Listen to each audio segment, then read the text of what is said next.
Hey guys, tonight we dive into something that might seem like a page out of a fairy tale at first, but trust me, it's deeply fascinating. We're exploring what childhood was really like in the Middle Ages. Yes, you heard that right. Forget the romantic images of chivalrous knights and princesses in tall towers for a moment. We're going to peek behind the curtain of medieval life, all the way into the everyday world of children that rarely makes it into the history textbooks. What was it like to grow up without the comforts we take for granted today? Did kids back then get to play at all? Or was it all work from dawn to dusk? How did parents care for their little ones in an age of high danger and high mortality? And what kinds of things did medieval children have to endure that might shock you today? Brace yourself for some eye-opening and at times chilling details. This won't be a glamorous tale, but it will be fascinating. Before we jump into the past, take a moment to get comfortable.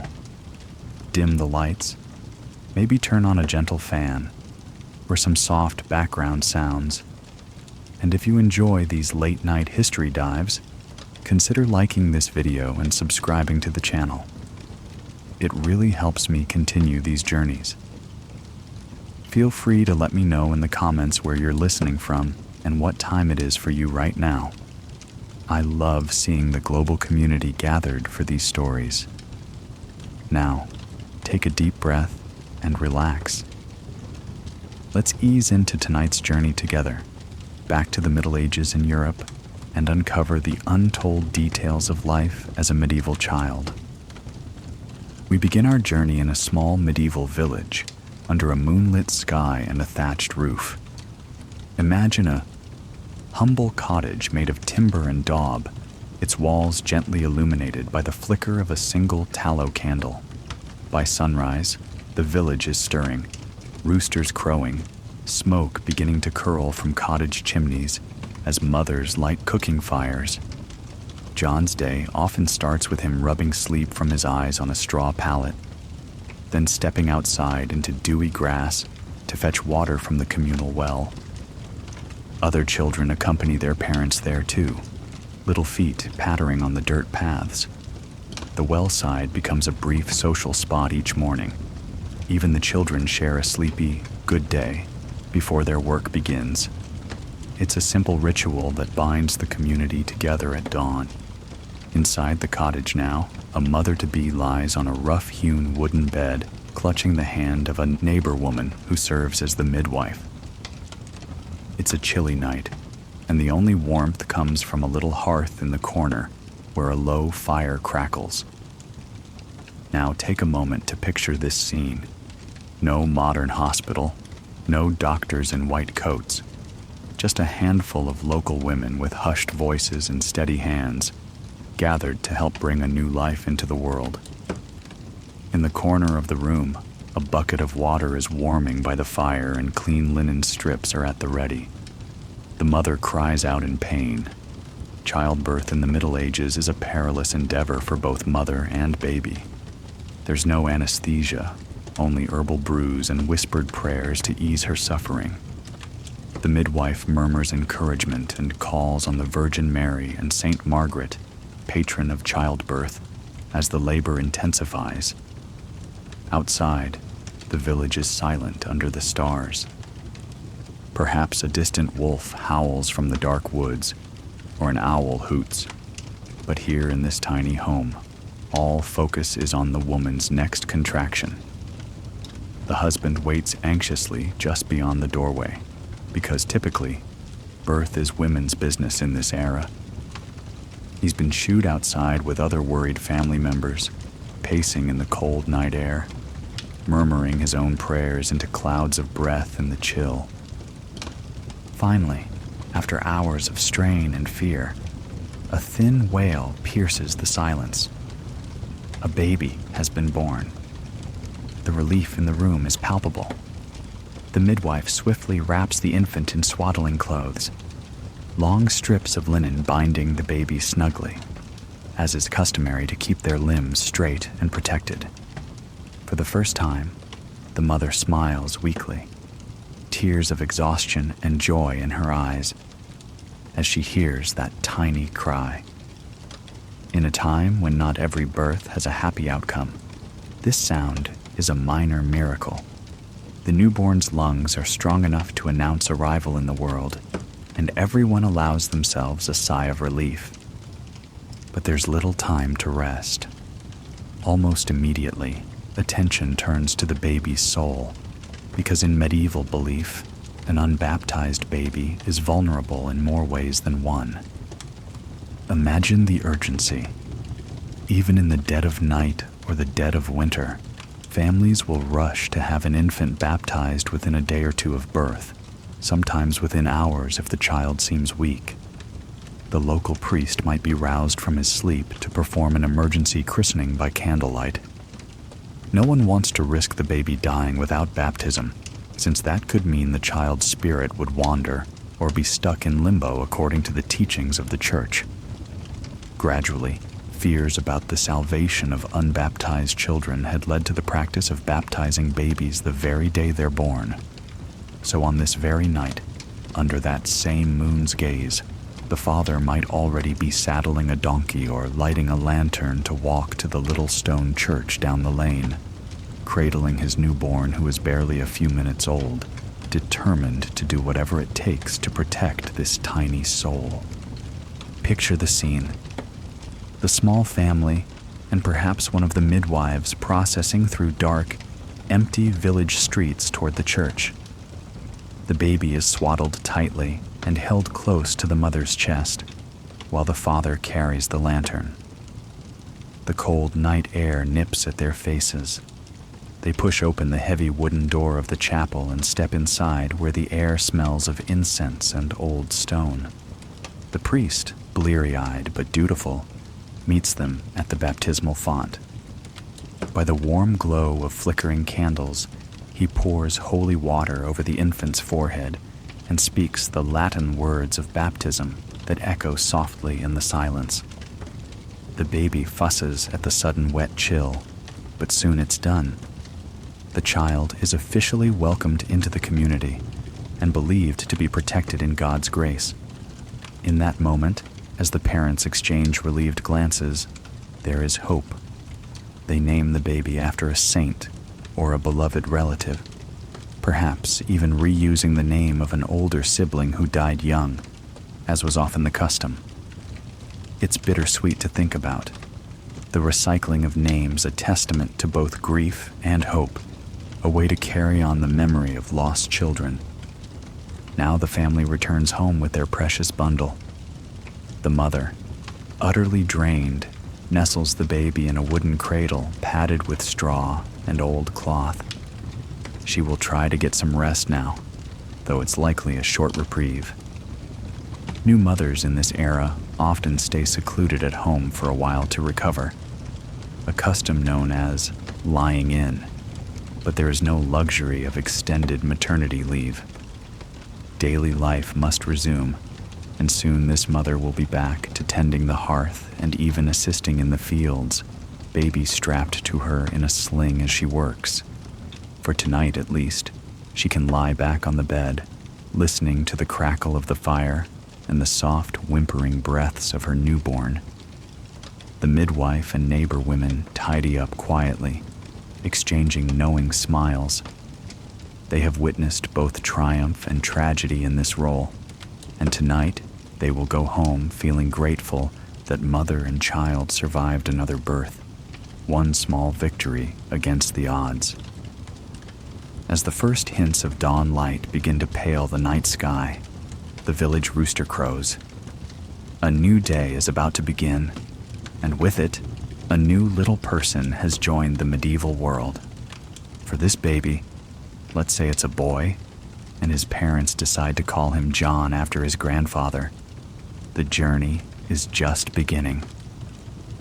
Little John's first day on earth might be spent mostly sleeping by the hearth as his mother dozes with him. But soon enough, the rhythms of medieval life will sweep him up. For now, though, in these early hours, imagine the cozy scene. The infant swaddled like a tiny cocoon, the mother's tired eyes watching over him and a feeling of fragile peace inside that cottage. It's a tender image, one of the rare calm moments. Outside that cottage door, life in the Middle Ages is often rough and unforgiving. But in here, in this very instant, a baby sleeps, and a mother dares to dream of a good life for her child. Little John is fortunate. He has a healthy start, and his mother survived the ordeal too. The new family of 4, including John's father, settles into their life. Actually, John isn't the first child in this family. He has a sister, little 3-year-old Alice, who spent the birth night at a neighbor's cottage, toddling about underfoot there, while her own mother labored. At dawn, Alice is brought home by that kindly neighbor to meet her baby brother. Imagine her wide-eyed curiosity as she peeks into the cradle. For a toddler like Alice, this wriggling, red-faced little creature is something strange and exciting. Under her mother's watchful gaze, she gently touches John's cheek with a grubby finger and giggles when he makes a face. From now on, Alice has a new role, the big sister. In truth, she's still a tiny child herself, but in a medieval family, even young children are expected to help in small ways. Perhaps Alice's mother will ask her to bring clean rags or to rock John's cradle when he fusses. It might be a game to Alice. She sings an off-key little lullaby while pushing the cradle with all the importance of an older sibling. In these first months, baby John's world is centered around his mother's arms and the dim interior of the cottage. He's kept swaddled much of the time.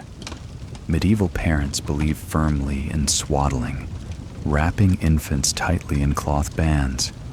It's thought to help their arms and legs grow straight and strong, and also, it conveniently keeps a baby bundled so he can be carried or laid down securely. Picture John as a tiny bundle, only his round face peeking out from layers of old linen. He spends a great deal of time either sleeping or suckling. His mother nurses him herself, and she plans to do so for about 2 years, which is the norm. There is no baby formula or jar of infant food on a shelf here. John will rely on his mother's milk to thrive. When he's a few months old, they might start feeding him a bit of softened bread or grain porridge as a supplement, especially if his mother has to go work and needs to leave him with someone for a short time. But for now, he nurses whenever he's hungry, and that is often.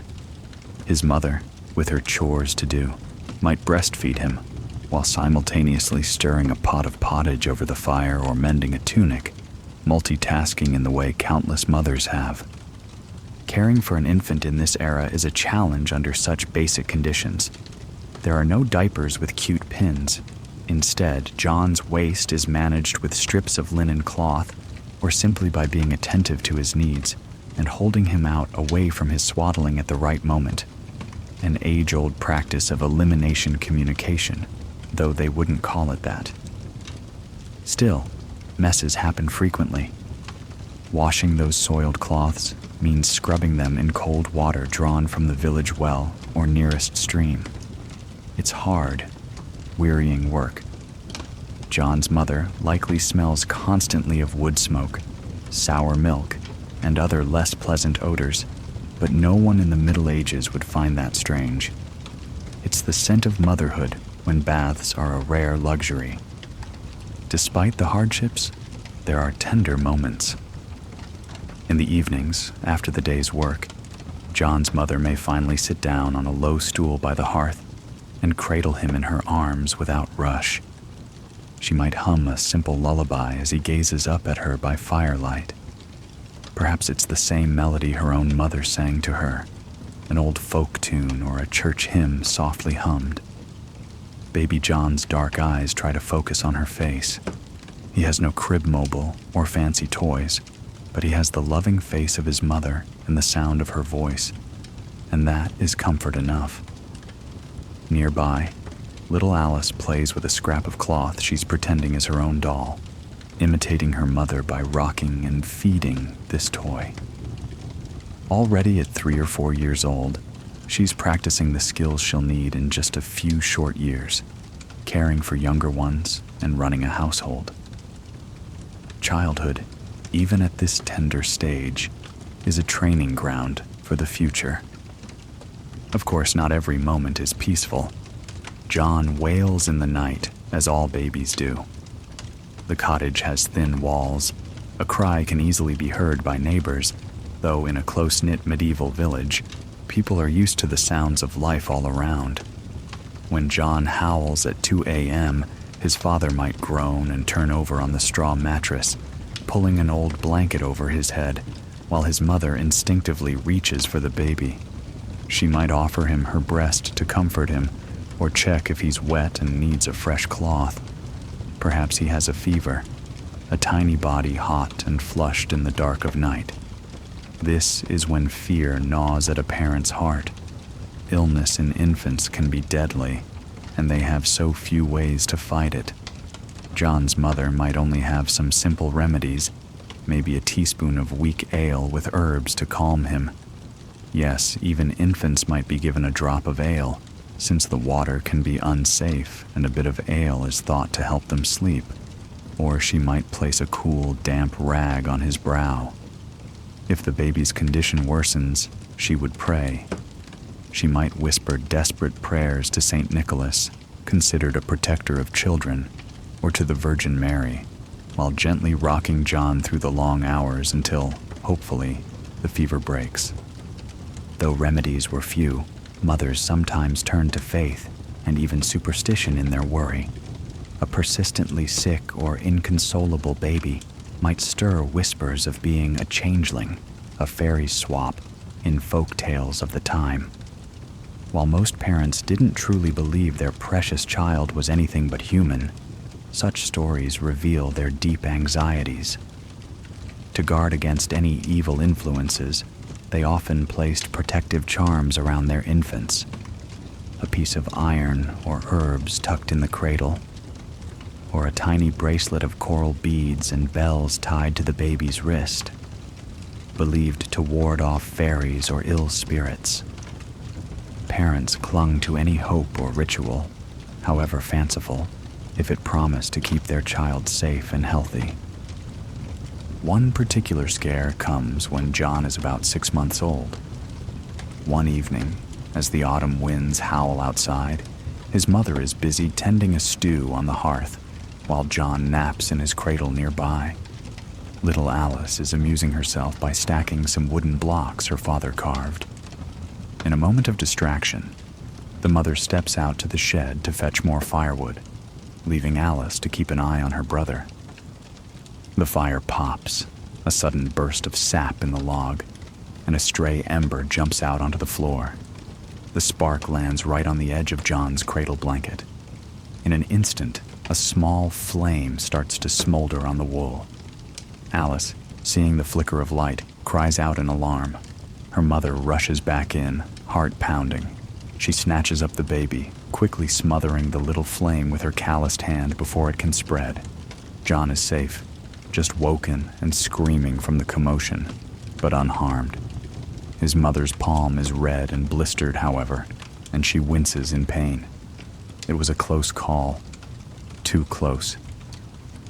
After dousing the scorched blanket and soothing both frightened children, she silently thanks God for the narrow escape. Open hearths are a constant danger, especially for children who can't yet understand to keep away. Many infants in these times are not so lucky. Coroners' rolls from medieval cities tell grim tales of babies burned in their cradles or toddlers falling into kitchen fires.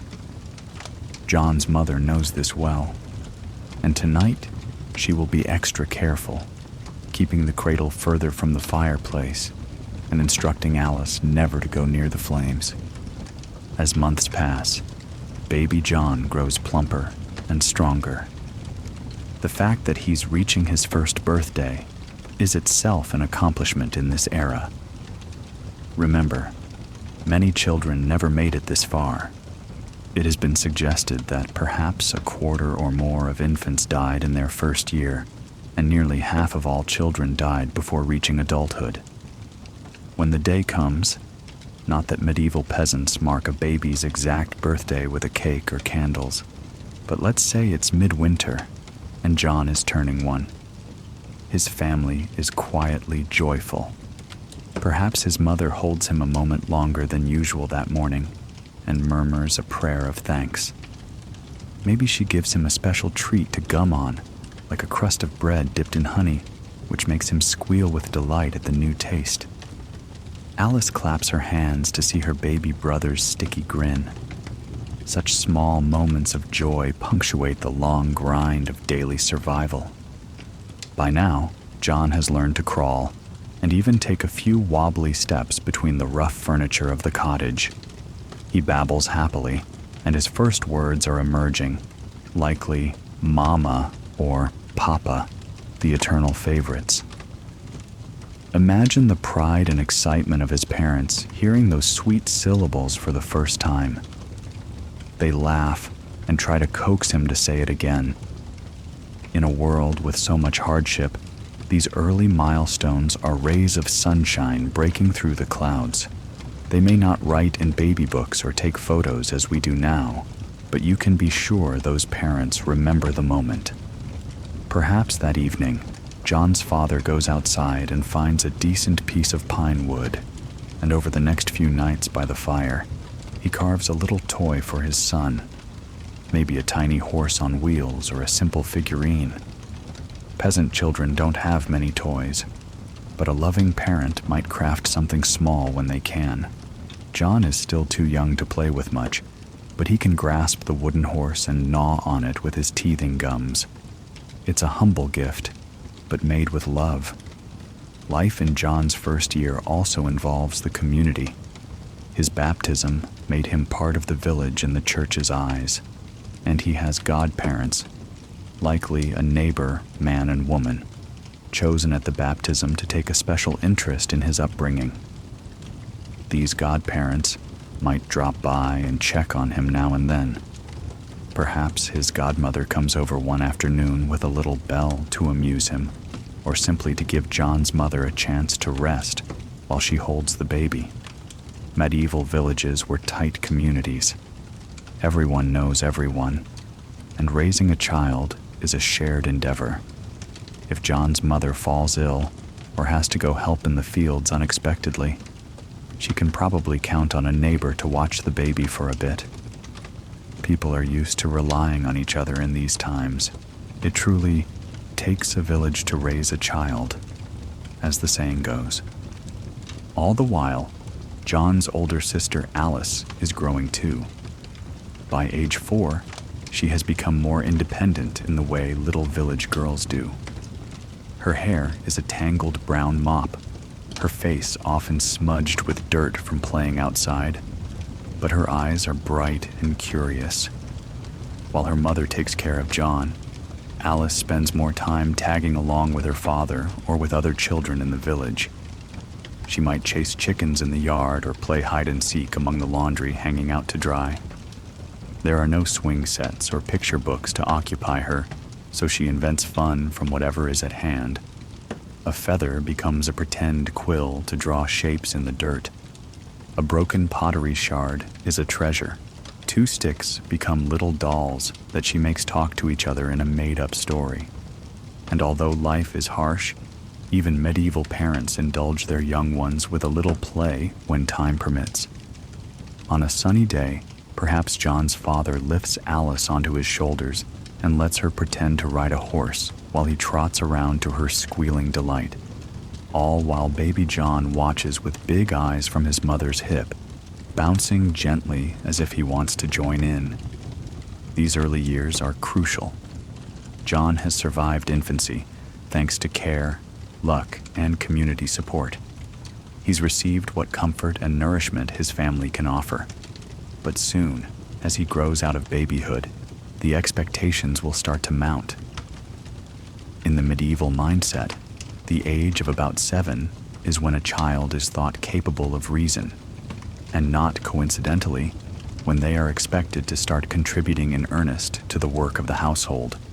John isn't there yet, but even before that age, he will gradually be introduced to tasks and discipline. Childhood is not a protected bubble for long. For now, though, let's linger a bit in these simpler days of his toddlerhood, days of discovery, but also latent danger, of innocence under precarious conditions. The next time you see a toddler wobbling around, imagine them in a medieval village like John, toddling on a dirt floor near an open hearth, perhaps chasing a clucking hen out the door. It's a heartwarming and slightly terrifying image all at once, isn't it? Time seems to fly, and soon baby John is a sturdy toddler waddling around on two legs.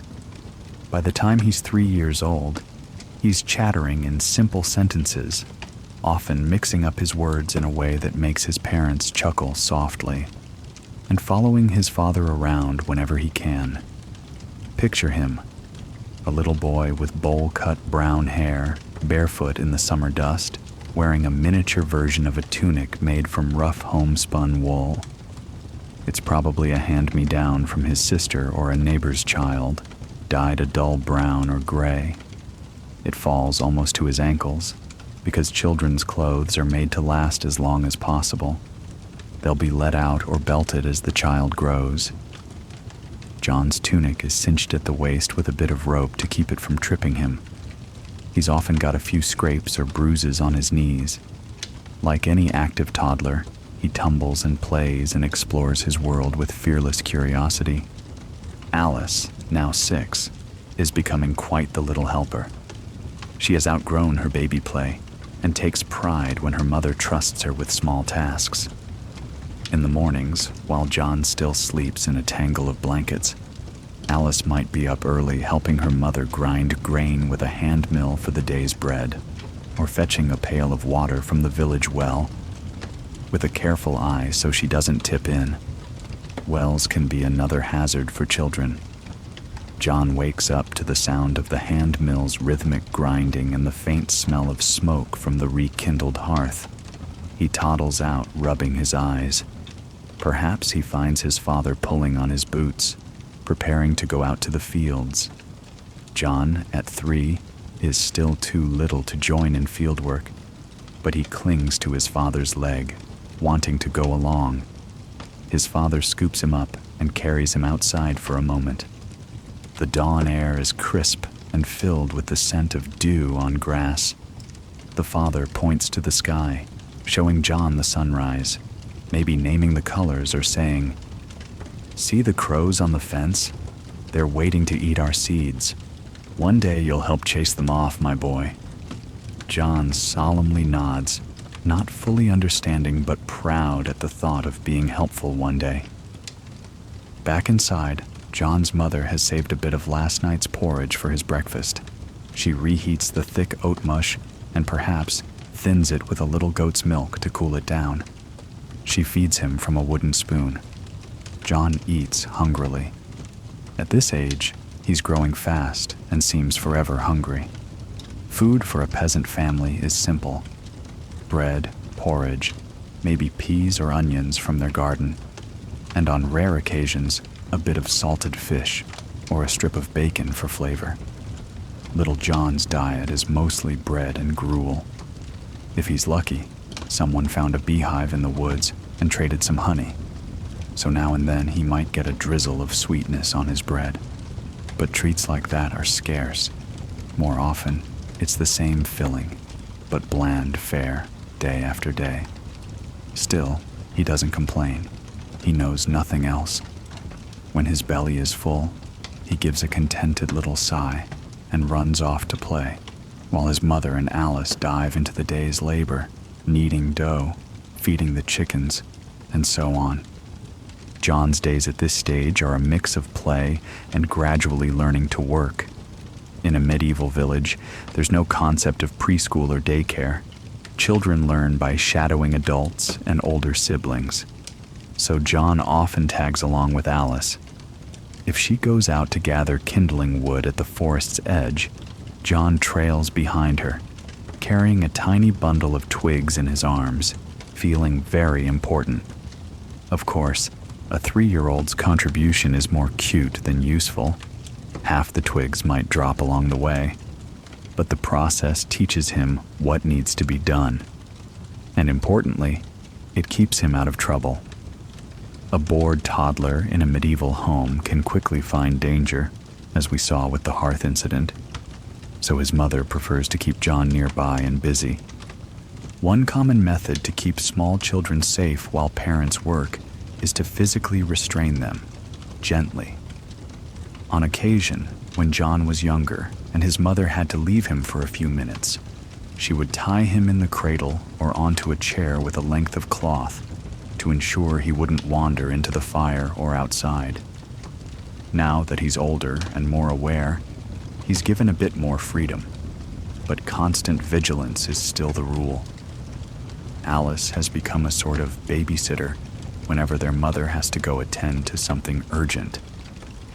"Watch your brother for me, sweeting," her mother will say, and Alice will puff up with responsibility and keep John occupied by playing peekaboo or rolling a ball of yarn for him to chase. As John grows from toddlerhood into boyhood, he begins to understand his surroundings better. He knows which chores are which, and he knows that everyone has a role. By age 5, he can do small errands. "John, run and fetch water from the barrel." Or, "John, go tell Father that dinner is ready." He might not always get it perfect. Maybe he spills some water on the way back, or forgets the exact words of a message. But he is learning. His parents encourage him in their own way. Sometimes that encouragement comes as a ruffle of his hair and a smile. Other times it might be a scolding if he's distracted and doesn't do as he's told. Discipline is straightforward in this household. When John tests boundaries, as 5-year-olds will, perhaps by wandering too far chasing a butterfly or by refusing to do his little chore, his parents don't hesitate to correct him firmly. His father has a stout voice that can stop the boy in his tracks. "John, come here now." If John were to keep running off, a swift swat on the backside might follow when he's caught, and some stern words about how he must listen and behave. In our modern eyes, this might seem harsh, but in medieval times it's seen as proper parenting. "Spare the rod and spoil the child," they say. In fact, parents of the era are often more worried about being too soft than too strict, because a child must learn obedience and skills to survive in this world. After one such episode, say, John sneaks into a neighbor's orchard and is found up a tree trying to grab a half-ripe apple. What a tempting prize for a hungry little boy. His father not only scolds him and gives him a light strap on the bottom for stealing, but later explains kindly why it was wrong.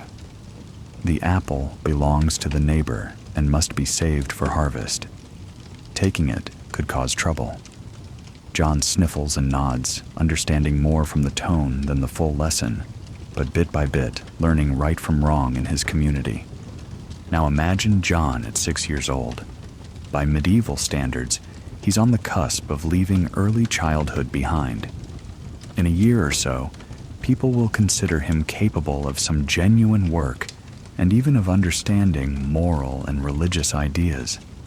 Already his father has started taking him along out to the fields for short periods. On a bright, late spring morning, John hops alongside his father's longer strides, heading to the wheat field just beyond the village. The wheat is still green and young, and flocks of crows are eyeing it hungrily. John's father carries a sling, or perhaps just claps 2 pieces of wood together to make noise. He stations John at one end of the field with instructions. "Clap these sticks if you see birds landing. Shout loud and run at them." John's heart swells with pride. He has a real job. He stands guard, scanning for any bold sparrows or crows that might swoop down. Whenever some birds gather, His little voice hollers and he bangs the sticks, and off the birds flutter. Does he get distracted? Of course, he's 6. At one point, he ends up poking at a clump of wildflowers by the field's edge, completely engrossed in a ladybug crawling on his finger, while behind him, some cheeky sparrows peck at the grain. His father comes over and gently corrects him, perhaps chuckling at the innocence of it. Together, they shoo the sparrows away, and then his father shows him a trick, tying some strips of cloth to sticks to flutter in the breeze as scarecrows. Still, human presence is the best deterrent, so John learns to keep at it. By noon, he's tired and thirsty, and they break for a rest. Father and son sit under a tree, sharing a piece of coarse bread and cheese. John's feet dangle, not yet reaching the ground as he perches on a fence rail. He feels very grown up to be out here in the fields with his father. These are precious moments, a bond forming as knowledge is passed from one generation to the next in the simplest of ways. Meanwhile, Alice, at 9 years old, has taken on even more responsibilities at home. She helps their mother with almost everything now. Kneading dough, washing clothes, tending the vegetable patch, and looking after little ones, both John and perhaps a baby, sibling if one has come along since. It wouldn't be uncommon for their mother to have had another infant by now, though let's say she hasn't yet for our story's simplicity. Today, Alice might be learning to spin wool. Envision her, sitting on a stool in a shaft of sunlight by the cottage door, awkwardly twisting and pulling raw wool fibers attached to a spindle that drops slowly as she spins thread. It's tricky. The thread keeps breaking because she hasn't got the knack, and she pouts in frustration. But her mother reassures her and guides her hands. Eventually, with practice, Alice will produce usable yarn. And if not today, then tomorrow or the next. In the Middle Ages, children learn by doing and by failing and trying again, just as they do now, but with tasks that carry the weight of necessity. Yarn is needed for knitting socks for the family. This isn't just a cute craft, it's part of keeping everyone clothed and warm. Socially, John and Alice have playmates, though play is often intertwined with work. Perhaps the neighbors' children join them in collecting berries on the edge of the woods. They make a game of who can fill their basket faster, and in the process, they help provide a little sweet fruit for supper. Or in the evenings when the chores are done, a gaggle of village kids might gather in the dusty lane. They play at chasing each other, maybe kicking a pig's bladder ball around, an early form of a soccer-like game. Alice leads John by the hand to make sure he's included, though at 6, he's eager to run off with the bigger boys. They might pretend to be knights at joust, using sticks as lances, especially if one of them has heard a troubadour's tale of King Arthur or Charlemagne at the last fair day. Children have vivid imaginations regardless of era. John might put a bucket on his head like a helmet and mount a pretend horse, perhaps the family's long-suffering dog or just a stick between his knees, to charge at an enemy shrub. Their laughter echoes off the wattle and daub walls of cottages as the sun sets. It's a carefree scene that could almost deceive you into thinking these children live an idyllic country childhood. For that hour or two, they do. They aren't thinking about hunger or work or the uncertainty of life. They're simply kids having fun. Yet reality is never far. One summer, a sickness passes through the village, a kind of measles or pox, marked by fever and red spots. Several children catch it. Alice comes down with it first, burning with fever and covered in itchy rash. Her mother sits by her bed, really just a straw mattress on the floor they share, day and night, putting cool cloths on her forehead and giving her bitter herbal brews of ground willow bark and chamomile to bring down the heat. John is terrified to see his usually energetic sister so weak and delirious, and he doesn't understand why he must keep away from her to avoid the contagion. He stands in the doorway, thumb in mouth, watching anxiously as his mother prays over Alice. In a few days, by mercy, Alice's fever breaks. She will recover, though slowly. The illness leaves her pale and thin for weeks. But another child in the village, John's friend who used to play ball in the lane, isn't so lucky. That little boy succumbs to the fever. John's family attends the small funeral behind the church. John doesn't entirely grasp death yet, but he sees the grieving parents, hears the priest intoning Latin prayers over a tiny shrouded body, and he senses the heaviness in the air. His father holds him by the shoulder, a rare, open display of emotion in that he keeps the boy very close, as if to silently say, "Thank God it wasn't you." John feels his father's firm, warm hand and presses closer. Later that night, back home, John's mother unexpectedly pulls him into a tight hug, which surprises him because tenderness is usually gentle, but not so dramatic. She has tears in her eyes as she thanks God under her breath for sparing her children. Moments like these impress upon even a young child that life is fragile. John may not articulate it, but he grows up with the knowledge that he must appreciate having his sister and parents alive and around him, even if he fights with Alice often enough like any brother and sister. Thus, by age 7, John has tasted both the joys and sorrows of childhood in his village.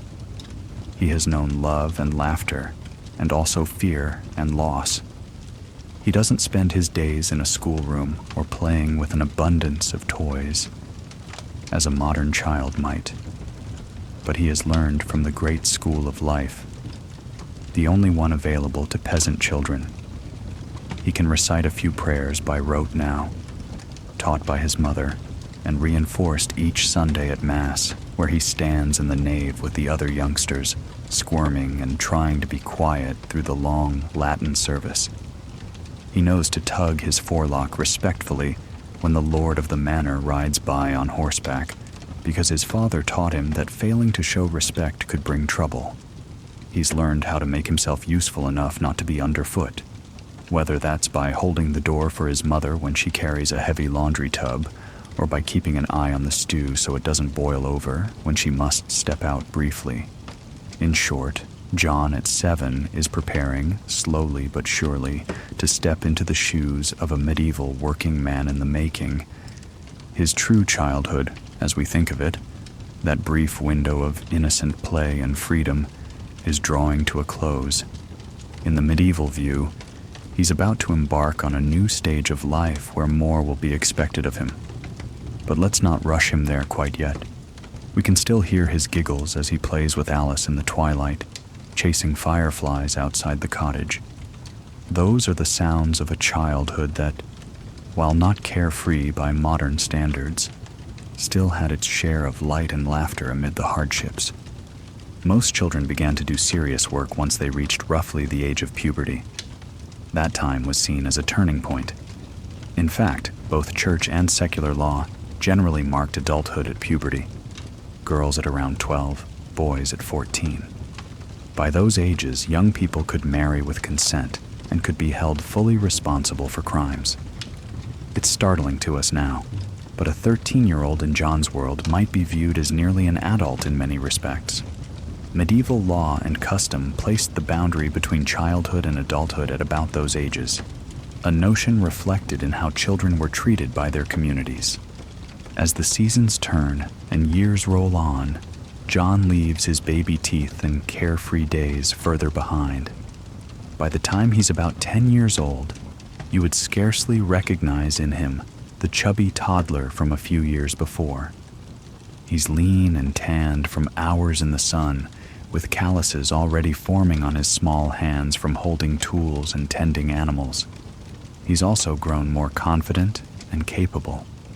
In our modern terms, he's still a child, but in his world, he's on the verge of young manhood. One of John's daily responsibilities now is to tend the family's few animals. Before dawn each day, he helps his father feed their scrawny cow and drives their goats or pigs out to pasture. Imagine him barefoot in the cool, dewy grass of early morning, prodding a stubborn nanny goat along with a stick, or chasing squealing piglets that dart in every direction. It's a tiring chore. Pigs especially have minds of their own. But John has learned some tricks. He might carry a sack with a handful of acorns or peelings to shake and lure the swine where he wants them to go. The goats he guides by lightly tugging a rope tied around the lead goat's neck. All the while, he keeps an eye out for problems. A stray dog or wolf on the outskirts of the fields, a rare but real danger to livestock and lone children, or a pig that decides to root up a neighbor's garden, which could earn John's family a nasty fine or beating from an angry neighbor. Such responsibility would be heavy for many 10-year-olds today, but John shoulders it with a mix of pride and the matter-of-fact attitude that comes from knowing everyone is counting on him. Now that John is older, his mother has him take on tasks that require more strength too. For example, he can swing a flail to help thresh grain at harvest time. Picture the harvest season. Golden fields of wheat or barley. Everyone, men, women, and children, out in the fields from dawn till dusk. John works beside his father, cutting stalks with a small sickle or gathering bundles behind the grown-ups who swing the larger scythes. It's hot, sweaty labor. Bits of chaff stick to John's hair and make him itch. His back aches from bending and carrying sheaves, but he doesn't dare complain. Everyone is equally exhausted. In the evenings during harvest, they all gather on the threshing floor, a flat, hard-packed area, to beat the grain from the husks. John grips a flail, a wooden staff with a hinged stick on the end, and swings it down to smash the wheat heads, trying to keep rhythm with the others without whacking anyone by accident. The first few times he's clumsy, drawing good-natured laughs when he nearly wallops his own foot. But he improves with practice, and there's a moment of shy delight when one of the neighboring farmers claps him on the back and says, "Well done, lad, you're getting it." For John, that's as rewarding as any school grade, a sign he's becoming useful, valued. At 10 or 11, many children in medieval villages were already beginning to think about their future roles. Alice, John's sister, is now around 13, nearly a young woman by the standards of the time. She's been helping their mother manage the household, but opportunities beckon. This year, a message comes from a relative in a nearby town. They know of a merchant's wife who needs a girl to help with her newborn baby and house chores. It's essentially a servant position, but also a chance for Alice to be in a wealthier home, possibly learn some skills, maybe even learn a bit of urban ways. After much discussion, and some tears from their mother, who will miss her, the decision is made to send Alice to serve in that household. It's common practice. Teenagers often go to serve or apprentice away from home, both to earn their keep and to learn discipline under someone else's roof. So one crisp morning, Alice hugs her family goodbye. John stands there awkwardly. He adores his big sister, though he'd never say it aloud. She musses his hair affectionately and reminds him to help Mama and not be lazy. He promises, suddenly feeling a lump in his throat as he watches her climb onto the back of a peddler's cart that will take her part of the way. The cart rattles off, and Alice's figure recedes down the road, waving until she's out of sight. John blinks hard. It's the first big change in his life. Their cottage feels emptier without her cheerful chatter that evening. But life presses on. Now John must step up to do some of the tasks Alice used to do, like fetching extra water or watching their toddler cousin. who often toddles over while her own mother works. Yes, there's a toddler around again. John's aunt, his mother's sister, lives in the same village and recently had her third child. Family networks are everything here. Relatives help each other constantly. With Alice gone and John's mother often busy baking bread for the manor or doing her own chores, John sometimes finds a small child plopped in his lap, a squirming 2-year-old cousin who needs minding for an hour. So, there's our 10-year-old John, playing big brother to a fussy toddler, bouncing the little one on his knee, or carving a crude toy to keep them entertained. He might draw in the dirt with a stick to make the little girl laugh, or teach her how to blow dandelion fluff into the wind. He has a gentle side that perhaps surprises even him. He's growing from being the cared for into a caregiver in small ways. This was the way of things. Older children were expected to look after younger ones. It not only helped the parents, but also prepared the older child for parenthood in the not-too-distant future. On Sundays, John's family attends Mass at the village church, like everyone else. By now, John knows the routine by heart.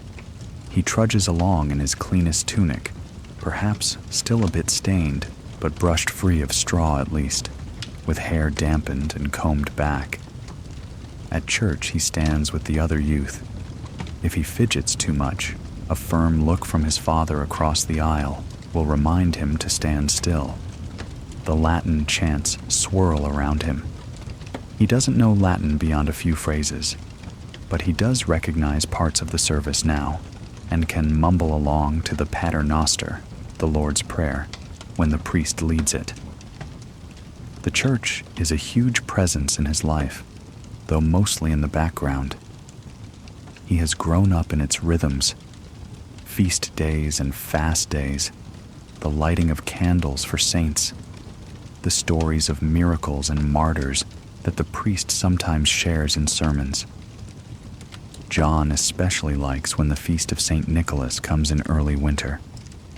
On St. Nicholas's Day, the priest may give the village children a small token, perhaps a hard biscuit or apple, and remind them of how St. Nicholas loves the young. In some places, children even receive tiny gifts or sweets on that day, left quietly by a kindly soul. This is an early glimmer of our modern tradition of holiday gift-giving.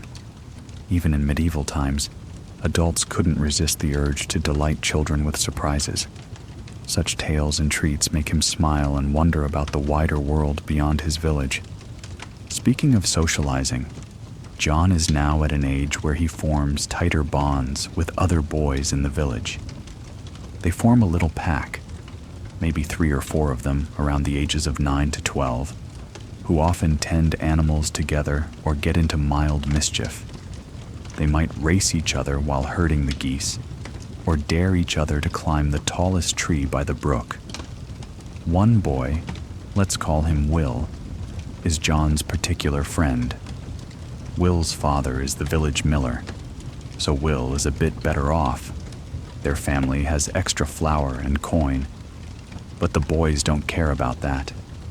They spend whatever free moments they have skimming stones on the pond or whittling sticks into pretend swords. One lazy summer afternoon, the boys decide to build a raft from some old logs and rope to float on the pond. They labor enthusiastically, John's tongue sticking out in concentration as he knots a rope. When at last their ramshackle raft is ready, they push it onto the water and all hop on, and promptly tumble off with a great splash as the logs separate. The boys scramble out, sputtering and laughing at their own folly, soaked to the bone. Of course, John's mother scolds him later for ruining his clothes and risking drowning. The pond isn't deep, but a mother's imagination runs wild. She drags him home by the ear in front of his smirking friends, and he gets an earful about being reckless. But later that night, as he lies by the hearth drying off, Even she hides a small smile while recounting the tale to John's father, perhaps recalling her own youth and similar foolish stunts. By 12, John stands on the brink of what his community considers adulthood. Puberty is setting in. His voice has begun to crack when he speaks, and he's shooting up in height, all gangly arms and legs. He's learned nearly everything a peasant child needs to survive. If needed, he could probably manage a day's plowing or handle most of the farm animals himself. He knows the woods and fields around the village intimately.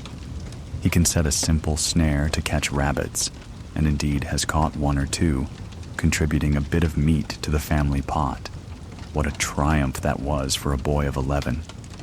He can identify which wild berries are safe to eat and which mushrooms are poisonous, knowledge passed on by his elders that might one day save his life, or at least save him from a terrible stomachache. However, knowledge is not the same as wisdom, and John is still a boy in many ways.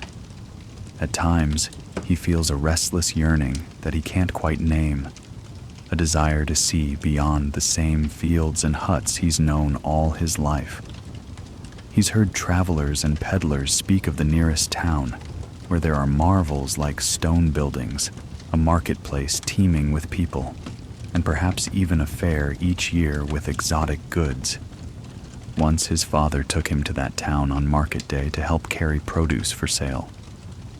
John's eyes were as round as full moons the entire time. The bustle, the noise, the myriad of colors and faces, it was overwhelming and exciting. He saw jugglers performing, and a puppet show about a dragon and a knight that left him dazzled. Perhaps most astonishing of all, he glimpsed a group of knights on horseback clattering down the street in armor, escorting a noble lord. And riding a pony beside the lord was a boy not much older than John, dressed in fine clothes with a little sword at his side, likely the lord's son, a young page learning the ways of nobility. John stared at that boy page as long as he could, until the procession passed. The boy on the pony had an air of confidence, and his garments were bright velvet and silk, utterly unlike John's coarse wool. For a moment, John felt a pang of envy. Or was it awe? It's not that he dislikes his own life, but seeing someone his age living in such apparent luxury was like peering into another world. Back in the village that night, John peppered his father with questions. Who was that? Why did he have a sword? Do boys like that fight in battles?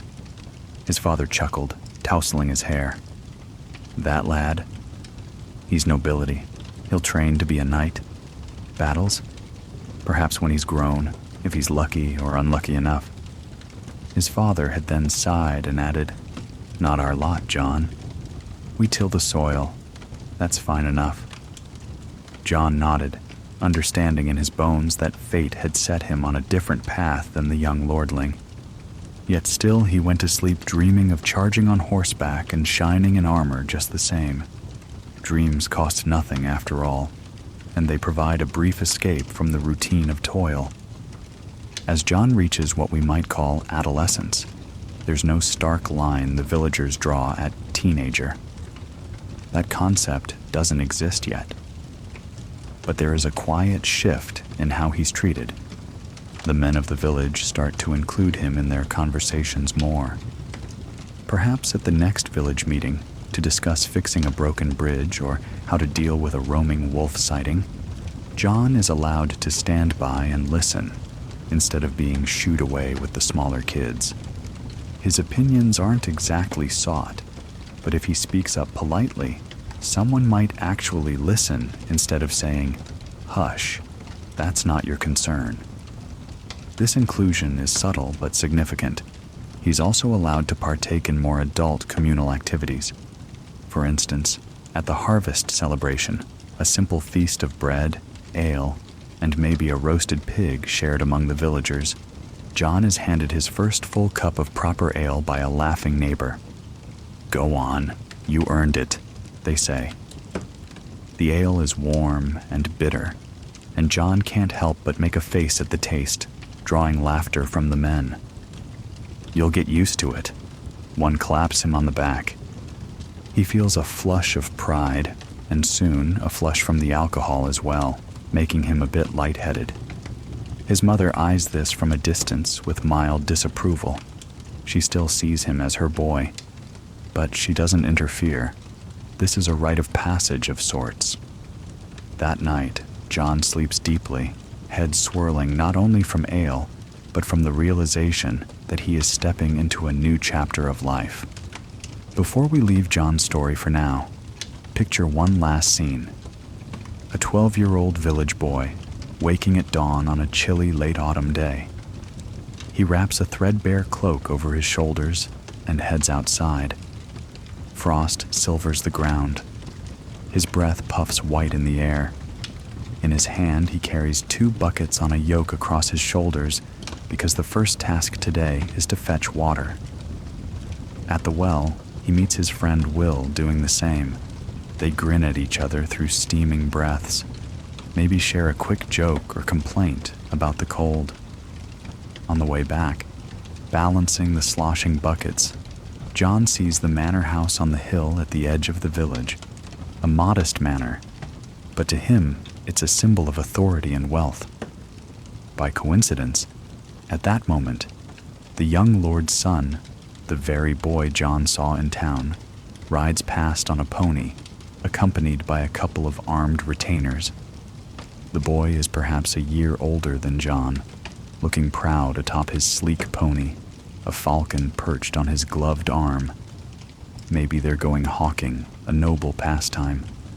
The young lordling barely notices John, except perhaps to cast a glance at the peasant boy trudging with heavy buckets. Their eyes meet fleetingly. One boy in fine furs and leather, another in patched wool and bare feet turning red from the cold. It's a silent, stark illustration of the different worlds they inhabit, despite living only a mile apart. John quickly bows his head respectfully as he's been taught, stepping aside to let the pony pass. The Lord's son rides on, his falcon screeching once and taking flight into the pale sky. John stands there a second longer, watching the birds soar and the riders disappear down the road. He wonders, just for an instant, what that boy's life is like behind the castle walls and fine clothes. And with that thought, he hefts the yoke again and continues on home, where his mother will be expecting that water. Unbeknownst to him, we are about to do just what he imagined. We'll slip behind the curtain of that manor house to glimpse the life of a medieval noble child, a life so different from John's. But equally, as we'll see, not without its own hardships and strict expectations. For every child in the Middle Ages, high-born or low-born, had their share of burdens to bear. Now, let's pass through the gates of the manor and shift our perspective to that well-born boy on the pony. We'll call him Philip. Philip is indeed about 13 years old, not much older than John. But his life thus far could not be more different. Born into the nobility, Philip entered the world in a drafty stone castle rather than a wooden cottage. His earliest memories aren't of chasing pigs, but of wandering, echoing halls and courtyards, of soft furs and embroidered blankets, and a nurse's gentle face. From the moment of his birth, Philip was tended by servants. A wet nurse likely suckled him instead of his mother. Noble ladies often delegated breastfeeding, both for convenience and because it was thought to preserve the lady's health and figure. His mother, the lady of the manor, loved him in her own way. He is the heir, after all, the precious son who will carry on the family name. But she saw him mostly at scheduled times each day, often after the nurse had cleaned and dressed him in tiny silk gowns. As an infant, Philip probably spent more time with that wet nurse and a rocking cradle in an upper room, than in his mother's arms. Still, he was surrounded by comfort, a carved wooden cradle with soft linens, maybe a little silver rattle as a toy, tapestries on the walls to block drafts. Not everything was idyllic. Castle life can be cold and damp, and illness can lurk even among lords. But when baby Philip fell ill with a fever, the household could afford a physician or apothecary to come, administering mixtures of herbs and tonics, some effective, some not. The priest was on hand to pray for him, and offerings would be made at the church for his recovery. Unlike peasant children who might only rely on folk remedies, Philip had the best care money could get in those days, though even that was often powerless against serious disease. Fortune smiled on him, and he survived the perils of infancy, as did his younger sister who was born a couple of years after him. Philip's toddler years were filled with more structure and formality than John's. While John learned by exploring freely, Philip's days were somewhat curated. His nurse or a dedicated governess guided his early steps and corrected his manners from the start. If he grabbed at food with his hands greedily, she would gently chide, "Young lord, use your manners." If he spoke out of turn in front of his father, he might be sternly told to remember to wait until spoken to. The expectations on noble children to behave properly began almost as soon as they could talk. By age 4 or 5, Philip was already being taught the basics of courtesy: how to bow to his elders, how to sit still, for a short while at least, during long grace prayers at meals, and how to address high-ranking guests with respect. But it wasn't all stiffness. Imagine little Philip at 6 playing in the castle courtyard. He might have a toy wooden sword and shield, and he duels with an imaginary dragon. Perhaps a carved gargoyle on the wall stands in for the beast. Or he and the castle steward's son, who is close in age and sometimes a playmate, kick around a leather ball. Noble children did have playtime and toys, often finer ones than peasant kids. There might be hobby horses, miniature knights and knights on horseback, carved from wood or cast in lead, and board games like Nine Men's Morris scratched into the stone floor. One surviving account even mentions a noble child having a pet squirrel on a little chain, scampering about entertainingly. Philip's sister, let's call her Eleanor, has dolls. Perhaps one made of cloth that the castle seamstress crafted, and another finer doll sent as a gift from a visiting relative, with a tiny painted wooden face and real yarn hair. The siblings sometimes play together. Maybe they arrange Eleanor's dolls and Philip's toy nights and enact grand stories. A princess, doll, locked in a tower, and a brave knight, toy figurine, coming to rescue. These games are echoes of the very real ideals they've been told about in songs and stories by minstrels, knights, ladies, and heroic deeds. The difference is, for Philip and Eleanor, those aren't just fairy tales. They're glimpses of the roles they're expected to embody one day. Education for noble children starts early and is relatively formal compared to commoners. By age 7, Philip was assigned a tutor. He likely started with learning to read and write in Latin and perhaps French or the local language, depending on the time and region. In many parts of the 16th century, medieval Europe, Latin was the language of education and record, while French was the language of courtly culture, at least in earlier medieval England and France.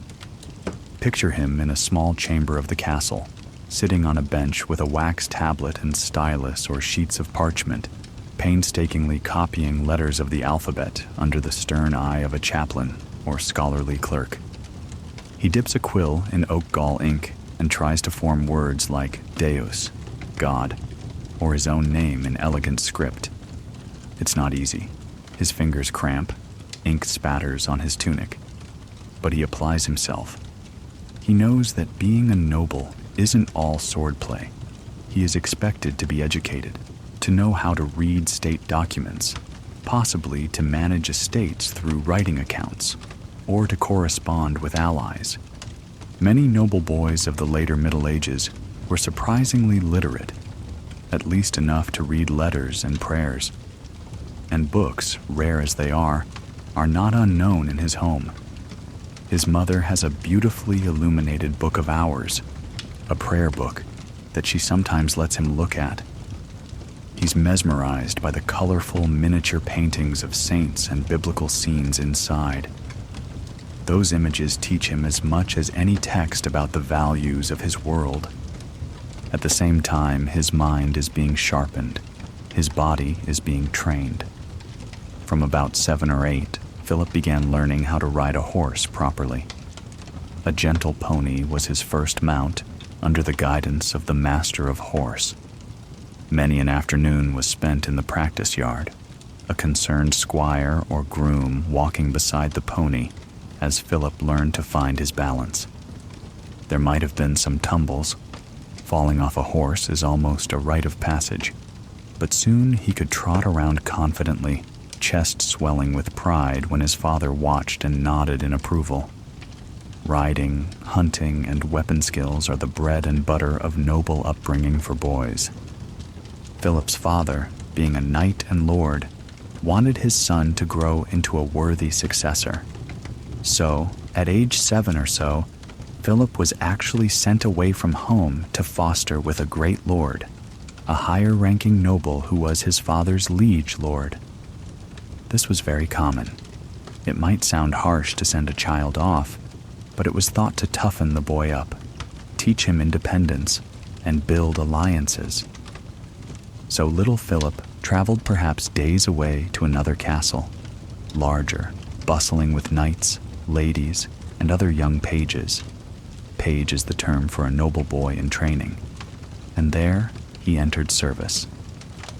The first nights away from home, one imagines he felt terribly homesick. He had to mind his manners extra carefully in this new place, where no indulgent mother was there to coddle him if he pouted. Instead, he had a strict page master to answer to. As a page in Lord Geoffrey's castle, let's call the liege Lord Geoffrey, Philip's daily routine was rigorous. At dawn, he rose perhaps even earlier than John did in the village, because he had to be dressed neatly and ready to serve the Lord's household. One of Philip's duties was to assist the ladies of the castle, fetching things they needed, carrying messages, running small errands within the castle. He also served at meal times. Visualize the great hall of Lord Geoffrey, long banquet tables, rich tapestries on the walls, a high table at the dais where the Lord and distinguished guests sit. At age 8 or 9, Philip stands behind the chairs at the high table with a jug of wine that's almost too heavy for his arms, ready to refill cups. He's dressed finely in a page's livery, perhaps the colors and emblem of Lord Geoffrey's family, showing he's part of that household now.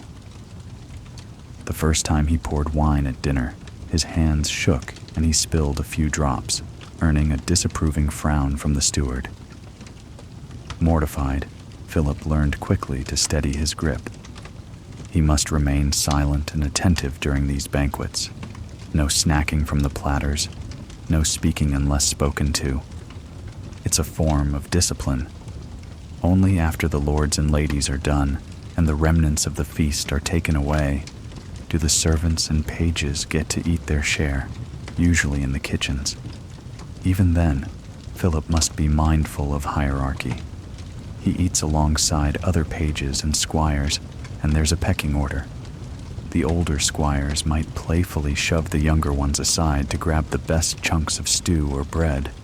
A bit of rough camaraderie forms as these boys live and train together like a small fraternity. When not performing domestic duties, Philip has training and studies. In the mornings, after breakfast, he might have lessons in scripture or literature with the castle's chaplain. He learns stories of heroes from the past. perhaps hearing about Charlemagne and his 12 peers, or Alexander the Great, or biblical heroes like King David. These stories fire his imagination and shape his ideals of honor and bravery. By midday, he's outside for martial training. Under the watch of the master-at-arms, Philip and the other pages practice swordplay with wooden swords. At first, it's more like play fighting. They giggle and whack away. But the master-at-arms quickly instills discipline. He teaches footwork, proper stance, how to parry and thrust, in slow, controlled movements. Mistakes are corrected with a barked order, sometimes even a boxed ear if a boy is caught daydreaming instead of blocking a swing. They also practice archery, drawing back small bows to shoot blunt arrows at targets made of straw. Philip's arms ache as he builds the strength to pull the bowstring to his ear. Bit by bit, he improves, the fletched arrow quivering closer and closer to the bullseye each week. Perhaps the part Philip loves most is hunting practice. Lord Geoffrey occasionally invites his pages to join an easier hunt, maybe for rabbits or to accompany a hawking expedition. That was what he was doing on the morning John spotted him, hawking with his lord and a falconer. For a young noble, the first time you hold a trained falcon on your wrist is unforgettable. Philip stands in a field, heavy leather glove on his left hand, trembling with excitement as the falconer transfers a hooded peregrine falcon onto his arm. He can feel the creature's sharp talons grip the glove and its slight movements as it bobs its head, sensing the boy's nerves. Following the falconer's instructions, Philip holds his arm steady, then gives a particular gesture as the hood is removed. In a burst of power, the falcon launches into the air. Philip watches, heart pounding, as it soars and then dives to catch its prey. Perhaps a hapless pheasant flushed from the brush by beaters. The success of the hunt isn't down to Philip's skill. The bird and falconer did the real work. But simply being a part of it, seeing such a majestic hunt, fills him with pride. These are the privileges of his class: access to fine horses, hunting birds, and the training to use them. But they come with expectations. He is to become a leader, a warrior, someone who can manage estates and uphold the honor of his lineage. Being a page is not just fun and games. There are tough days. Philip sometimes gets bullied by an older squire, say a 15-year-old in the household who loves to lord his seniority over the younger pages. This squire might snatch a cushion from under Philip as a prank, or make him do his chores like polishing armor. Complaining about such treatment usually just earns ridicule, so Philip learns to tough it out, occasionally finding clever ways to avoid the squire's teasing. It's a subtle initiation into the pecking orders of aristocratic life, where one day he'll have vassals under him, and one day he might answer to a higher lord or king. Learning when to stand firm and when to endure quietly is a useful skill. Every so often, Philip is allowed a visit home to see his family, or they visit him at his lord's castle. When he returns to his own parents' castle for a short time, maybe during Christmas or a special occasion, his mother marvels at how much he's grown and matured. He bows formally to his parents now, which perhaps makes his mother laugh and say, "Oh, come here," pulling him in for a hug, her perfume and the rustle of her velvet gown enveloping him in a mixture of love and courtliness. His father might test him a bit. "Show me what you've learned, my boy. How's your sword arm coming along?" And they might spar lightly in the courtyard, the father chuckling as Philip earnestly demonstrates a new technique. Beneath the pride, there's likely some relief in his father's heart too. Relief that Philip has survived this far. So many things could go wrong, illness, accidents even in training, and that he's shaping up to be what a noble son should be. Now let's not forget Philip's younger sister, Eleanor, who we left in the castle when Philip went off to foster. Her life follows a different pattern, but it's equally steeped in expectations and training, of a more domestic and social kind.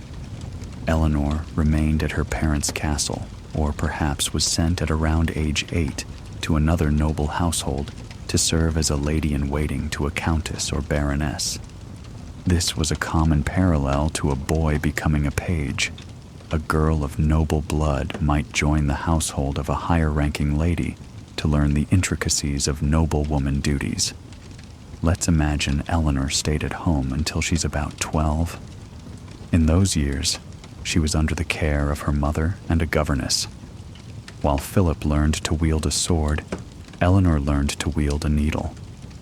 Hours upon hours, she practiced embroidery, producing elaborate stitches on fine linen, maybe a pattern of flowers for an altar cloth, or edging for a new gown. It's painstaking work, requiring focus and patience, qualities considered virtues in a noble woman. If her stitches were crooked, or she pricked her finger one too many times from inattention, her governess would click her tongue disapprovingly and make her redo it. Over time, Eleanor's small hands grew adept at guiding the needle, and she took quiet pride in a finished embroidery piece praised by her mother's ladies. Apart from needlework, Eleanor's education involved learning to manage a large household. Her mother would involve her in supervising the servants. Perhaps by age 10, Eleanor was tasked with checking the kitchens every morning to be sure the cooks had all needed ingredients, or measuring out spices, which were expensive, under watchful eye, so none were wasted or pilfered. She learned how to plan a menu for a feast, how to ensure the linen tablecloths were clean, how to fold napkins in the fashionable way. These might sound trivial, but running a noble household was akin to running a complex business. Food stores, supplies, servant duties, estate income. A lady often had to manage these when her lord was away or busy. So young noble girls were trained to be competent mistresses of a home. Eleanor was also likely taught some music. Perhaps she learned to play the harp or lute, or at least to sing well. Evenings in a castle could be long and dull, and noble women were expected to provide gracious entertainment, whether through music, singing, or dancing. Imagine Eleanor at 11, plucking a harp under the tutelage of a traveling minstrel employed for the winter. At first, her fingers struggle to find the chords, and the strings make discordant twangs that cause her to grimace. But gradually, green sleeves or some other courtly melody starts to flow sweetly from her efforts, and the household applauds her progress. Compliments like, "Such a fine, gentle lady she'll be," flutter around her, reinforcing that her worth is tied to being pleasing, cultured, and graceful. However, the most crucial part of a noble girl's training was perhaps learning about court etiquette and the art of diplomacy in social settings. Eleanor often watched her mother receive guests, other noble ladies, messengers, even church officials, and observed how she carried herself, polite, composed, flattering to the high-ranking, gracious to those below. If Eleanor slouched or forgot to curtsy deeply enough, she'd be reminded immediately. She practiced walking with a book balanced on her head to instill elegant posture, a classic exercise even in those times. She learned how to dance the stately dances of the day, like the pavane, moving in slow, elegant steps without tripping on her gown. Dancing wasn't just for fun. It was training for presenting oneself admirably in public, often in view of potential suitors or allies. Ah yes, suitors. That brings us to one of the harsh realities of noble girlhood, the early start of marriage arrangements. From the moment she was born, Eleanor's marriage was a strategic consideration. Noble families betrothed children at very young ages to secure alliances or peace between fiefdoms. It wouldn't be unusual if at 12 or 13, Eleanor was already promised to someone she might have never met. Perhaps the son of a nearby lord with whom her father wanted to strengthen ties. Sometimes the arrangements were made even earlier. A girl could technically be betrothed as a toddler, as the families would arrange a future union via contract. For example, historically, girls like Margaret Beaufort were married at 12 and pregnant by 13. In Eleanor's case, let's say her parents have been in talks with the family of a neighboring baron. At age 12, one day her mother gently informs her, "My dear, Lord so-and-so has asked for your hand for his son Robert." Eleanor's heart might flutter with a mix of emotions, fear of the unknown, sadness at the thought of leaving home, perhaps a little excitement or curiosity about her future husband. She may have seen Robert only once when they were children running around at some festival. Now he's 15 and she's to be engaged to him. There's little question of her refusing. Noble children don't marry for love. They marry for duty, though everyone hopes affection will grow. Following that engagement, Eleanor knows her days at home are numbered. By 14 or so, she will likely be sent to her future in-laws' castle to get acquainted with their household until the wedding is held. A wedding which might take place at 14 or 15. Medieval noble girls often married in mid-teens, though consummation sometimes waited if they were especially young by church council. But that wasn't always observed. The prospect is daunting. One night, as she embroiders by the fading light of dusk, Eleanor confides in her lady's maid, "What if I don't please him? What if I can't run a household as grand as theirs?" The maid, older and pragmatic, pats her shoulder. "You will, my lady. You've been prepared for this your whole life, and you'll have people to help you." Still, as she tries to sleep, Eleanor's mind races. She clings to a small comfort. Her dowry includes some of her favorite things. Those dolls from childhood, a few books, fine dresses. She'll take a piece of home with her when she goes, even if her world is about to change utterly. It's not all grim for Eleanor. She too finds moments of joy and indulgence. Being highborn, she has luxuries.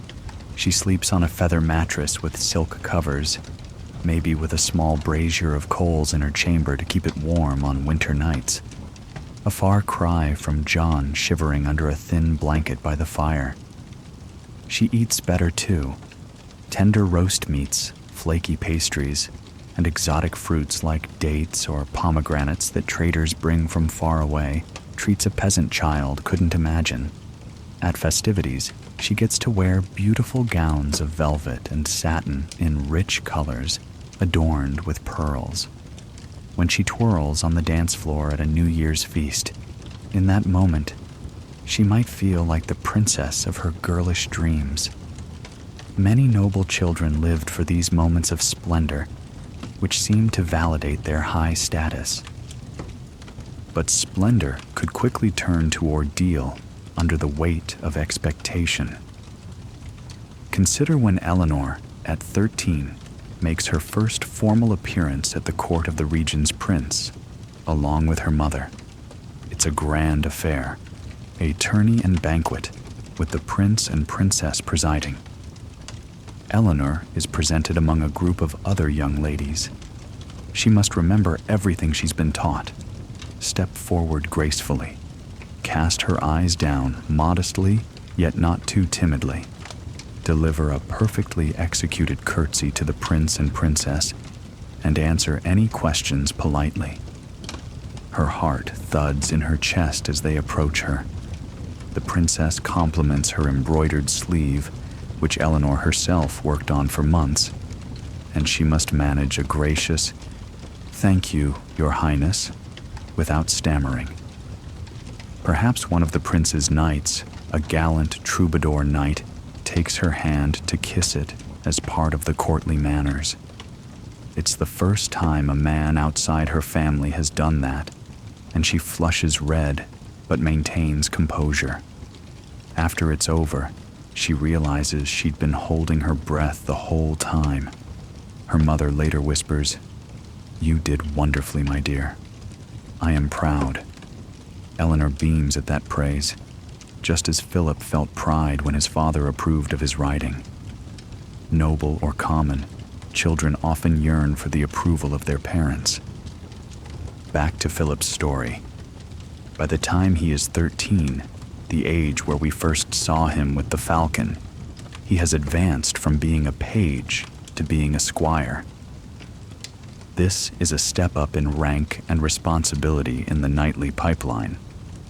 Philip proved himself diligent enough as a page, so Lord Geoffrey, or perhaps Philip's own father, depending on where he is, has now attached him to a knight as a personal squire. Let's say Philip returned to his father's castle around 12 and is now squire to one of his father's knights. As a squire, his duties change. He now directly tends to a knight, taking care of the knight's armor and weapons, grooming his warhorse, and accompanying him into training battles and, if it comes, real battle. Indeed, a year or two later, a local conflict flares up, perhaps a skirmish with a rival baron or a call from the king for a campaign abroad.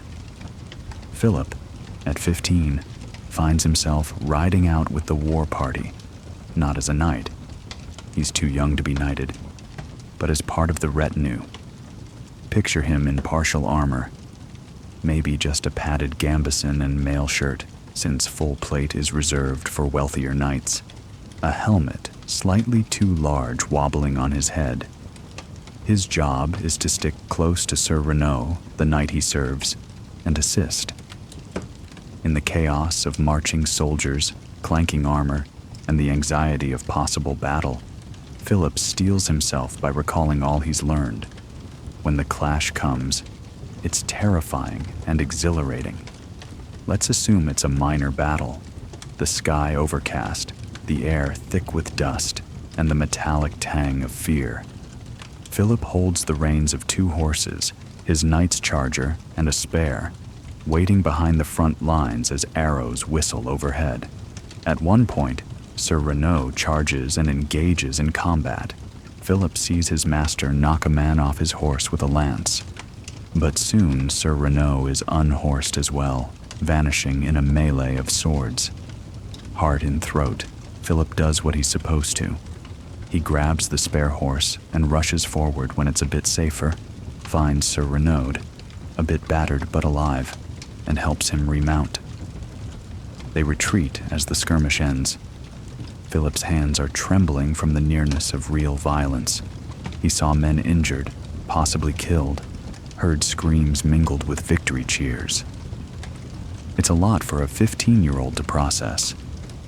Yet, when they return home, he is flushed not only with what he's endured, but with pride. He did his duty, and Sir Renaud claps him on the shoulder, calling him a brave lad. Around the hearth that night, while the knights recount the day, Philip sits quietly in a corner sipping watered wine, feeling older than yesterday. He has crossed a threshold. He has seen battle, albeit briefly, and he didn't run. In the eyes of the men, he's proven he's on his way to knighthood. Knighthood itself usually awaited around age 20 or 21, after years of being a squire. Philip isn't there yet in our story, but he can begin to picture it. Maybe at a grand tournament he attended, he saw a young man knighted on the field for bravery, the lord using a sword to tap the man's shoulders as he swore oaths. Philip yearns for that moment for himself someday, but for now, he toils on, shining Sir Renaud's armor till his arms ache, practicing sword strikes against a pell, a target post, at dawn, and learning from every experience. The difference in Philip's world and John's world is stark, and we've been noting it all along. It's a human thing to imagine the grass is greener on the other side of the castle wall, so to speak. John looked at Philip and saw ease and privilege. Philip sometimes imagines a simpler, carefree life, unburdened by court strictures. In truth, life could be perilous on both sides of that wall when misfortune struck. Now that we've glimpsed daily life for both common and noble children, let's turn to those hardships that fell on any child, calamities and tragedies that spared none. Throughout this journey, we've peeled back the layers of myth to discover the raw reality of medieval childhood. We've seen toddlers working alongside their parents almost as soon as they could walk. We've learned that nearly half of all children didn't survive to adulthood, and those who did bore scars of toil or trauma. We've heard about young teens married off or apprenticed far from home, and little ones witnessing hunger, sickness, and war. It truly was a far cry from the sheltered, carefree days we often associate with childhood today. Our journey through medieval childhood is nearly at its end. As we return to our own comfortable moment, it's worth taking stock of how far we've come. Over the long arc of history, society did slowly learn to cherish and protect children more. The seeds planted in the late Middle Ages, those early schools, those humanist ideas that children deserved patience and care, eventually grew into a broader understanding of childhood as something precious. But it took centuries and countless brave little lives weathering hardship to reach the safer shores we stand on now. Medieval childhood was a rich and varied state, since children varied from one another as much as adults did. It differed chiefly from modern Western society in its mortality and in the fact that many young people started serious work at an earlier age. Most of what we associate with childhood, however, existed for children in the Middle Ages. Upbringing at home, play, special treatment according to age, and training for adult life and work. About 1/3 of the population was usually under the age of 14, yet historians focusing on adults often overlooked them. By exploring their world, we honor their experience. Even with all the care and support a community could offer, not every child had an idyllic upbringing. We must also face some of the darkest shadows that hung over medieval childhood universally: the specter of misfortune, disease, and societal upheaval. Not every child had a family to protect them, or a warm hearth at night. Many, through no fault of their own, became orphans or found themselves cast adrift in a harsh world. Imagine a young boy in a village whom we'll call Tom. One year, a virulent fever sweeps through, and within a fortnight it takes both his mother and father. Little Tom, only 7, suddenly has no parents. In a small community, usually someone would try to take him in, perhaps a neighbor or an aunt if he has one nearby. In Tom's case, a kindly uncle from another village finally arrives to claim him, but until that happens, the boy survives on the charity of neighbors and by sheer luck. He spends a few cold nights sleeping in the church porch, curled up in his late father's threadbare cloak, because the cottage he lived in is seized by the Lord's steward. Peasants often had no property rights, so an empty cottage might be given to someone else. He is hungry, frightened, and grieving. Other village children bring him bits of bread. The local priest finds him and leads him to the monastery kitchen for a meal. These small mercies keep him alive. Tom's eyes that once sparkled now look hollow. He's aged overnight in ways no child should. This was not an uncommon story. Medieval sources mention orphaned children frequently. Sometimes they became apprentices or servants earlier than typical simply to ensure they had food and shelter. If a family member could be found, the child would join their household, adding another mouth to feed in an era when every mouth counted. In cities and larger towns, as the Middle Ages progressed, rudimentary orphanages or foundling hospitals began to appear.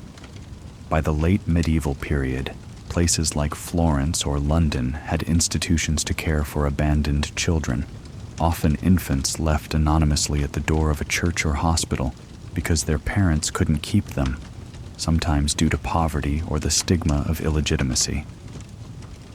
These were acts of desperation by parents who hoped someone else could provide what they could not. The conditions in these early orphanages were grim. Overcrowding, scant resources, and disease meant mortality was heartbreakingly high. It's recorded that in some foundling hospitals, nearly half the babies died within a year of being admitted. Imagine rows of crude wooden cradles in a drafty convent hall, each with a swaddled infant, tended by overworked nuns or nurses. They did what they could, feeding the babies goat's milk or thin gruel, rocking them, praying over them. But many little ones slipped away regardless. Still, it was considered more merciful than the alternative of abandonment in the streets outright. And some children did survive, growing up entirely within the institution until old enough to be apprenticed out. One could go from being a foundling left at a monastery door as a newborn to, say, a blacksmith's apprentice at age 12, having never known a true family, but at least given a trade to make a living. These are the ghost lives of medieval childhood, seldom talked about in chronicles focused on kings and wars. But they were there in every town. The orphans, the abandoned, the children on the margins. Another unique path for a few children was life in a monastery or convent from a young age. Some devout or desperate parents offered a son or daughter to the church as an oblate, meaning the child would be raised by monks or nuns. Such a child, sometimes as young as 5 or 6, would grow up within cloistered walls wearing miniature robes and learning the holy life. A boy oblate might spend his childhood copying Latin letters by candlelight and singing in the choir at dawn, while a girl given to a convent might learn her letters and needlework in silence behind high walls. They were spared the hardships of hunger or war outside, but in exchange they surrendered the typical freedoms of childhood for a life of prayer, discipline, and seclusion. It was a profound sacrifice, one made in hope of spiritual blessings and a secure, if austere, upbringing for the child. When marauders or war came, even those cloister walls might not guarantee safety, but for the most part, children in religious life were insulated from some of the physical hardships and had access to education, at the cost of family life and simple pleasures of ordinary childhood. It's a trade-off few today would countenance, but in medieval times, it was seen by some as giving the child to God, the ultimate act of devotion. Then there were the times when everyone's life, young and old, was turned upside down by catastrophe. Consider famine. In the years 1315 to 1317, for example, a terrible famine struck across much of Europe. It rained incessantly, crops rotted in the fields, and stored grain mildewed. Hunger became a constant ache. Adults grew gaunt, and children suffered most of all. Parents would do anything to feed their little ones. But when there's simply no food, desperation leads to dark extremes. Contemporary chronicles from that famine tell of families abandoning younger children at city gates, hoping someone with means might take them in, because they could no longer watch them starve at home. Others mention, in hushed and horrified tones, that some parents in isolated cases even succumbed to eating. Unnatural things to survive. There are whispers of cannibalism in chroniclers' accounts, though often described obliquely. The living fed upon the bodies of the dead, too ghastly to dwell on. Now, we won't linger on such horror. but it underscores how dire things could become. Imagine a child in those years, the nights of stomachs cramping with hunger, the daytime fatigue so great they can barely gather firewood without fainting. Children's growth stunted, their innocent play replaced entirely by the gnawing obsession with finding something, anything, to eat.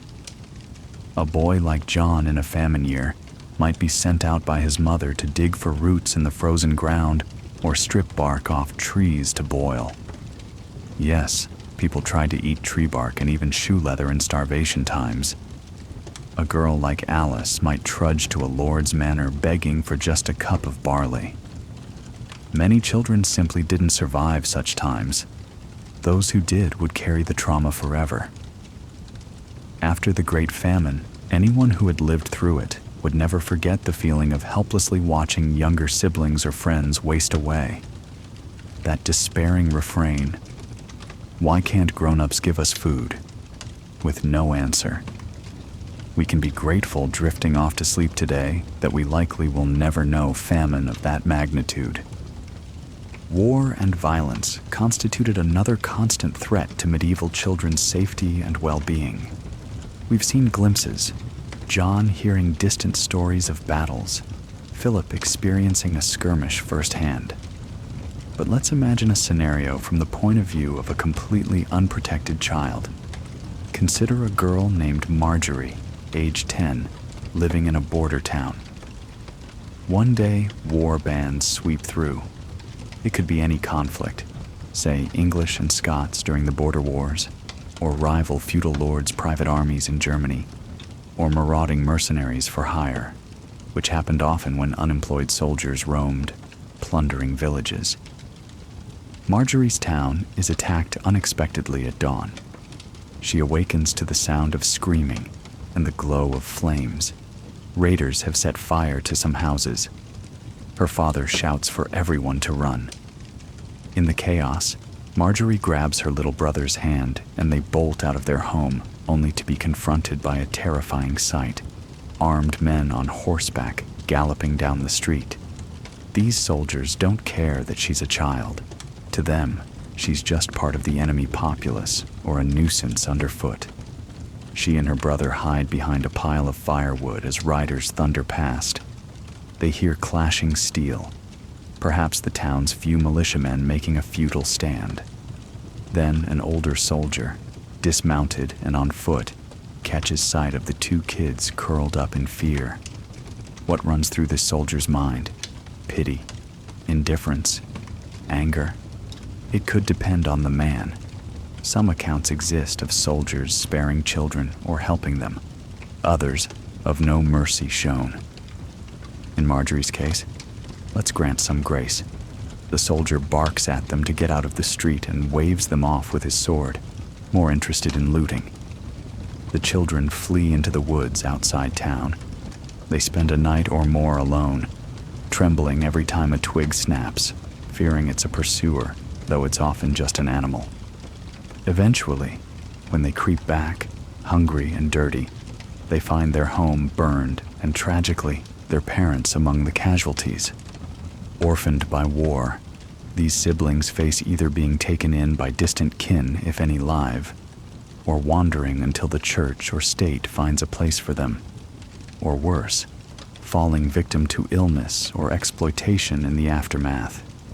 Sadly, many war orphans ended up as beggars or died young. For a lucky few, a convent or monastery might take them, raising the girl within its walls, effectively as a nun in training, and putting the boy to work in the monastery gardens or kitchens. They'd be safe, fed, but their childhood as they knew it is over in an instant, replaced by a hard new reality shaped by conflict. Even when wars weren't directly at one's doorstep, the ripple effects could hit children hard. Fathers or older brothers conscripted or leaving for campaigns meant families left without their strongest laborers, leading to poverty or vulnerability. There were instances of children left as effectively head of household. because all adult males were at war. A 12-year-old boy might suddenly have to manage the farm with his mother, growing up overnight.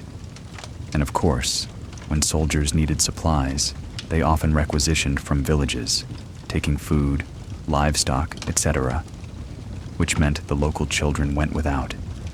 War could turn a comfortable village into a place of hunger and fear very quickly. Medieval people found comfort in tales of divine protection over children. Chroniclers loved to record instances where a child was miraculously saved from peril, attributed to the mercy of God or a beloved saint. One story tells of a little boy who tumbled from a high church tower and got up without a scratch, which onlookers credited to the intercession of the Virgin Mary. Another recounts a toddler who fell into a mill pond but was revived after frantic prayers to St. Nicholas.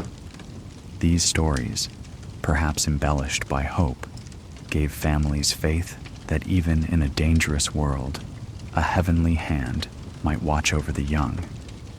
And then, looming at the pinnacle of medieval disasters, was the Black Death, the bubonic plague of the mid-14th century. No discussion of hardship in medieval life, especially for children, is complete without this. In 1348-49, and recurring in waves for years, plague swept through Europe like an invisible grim reaper.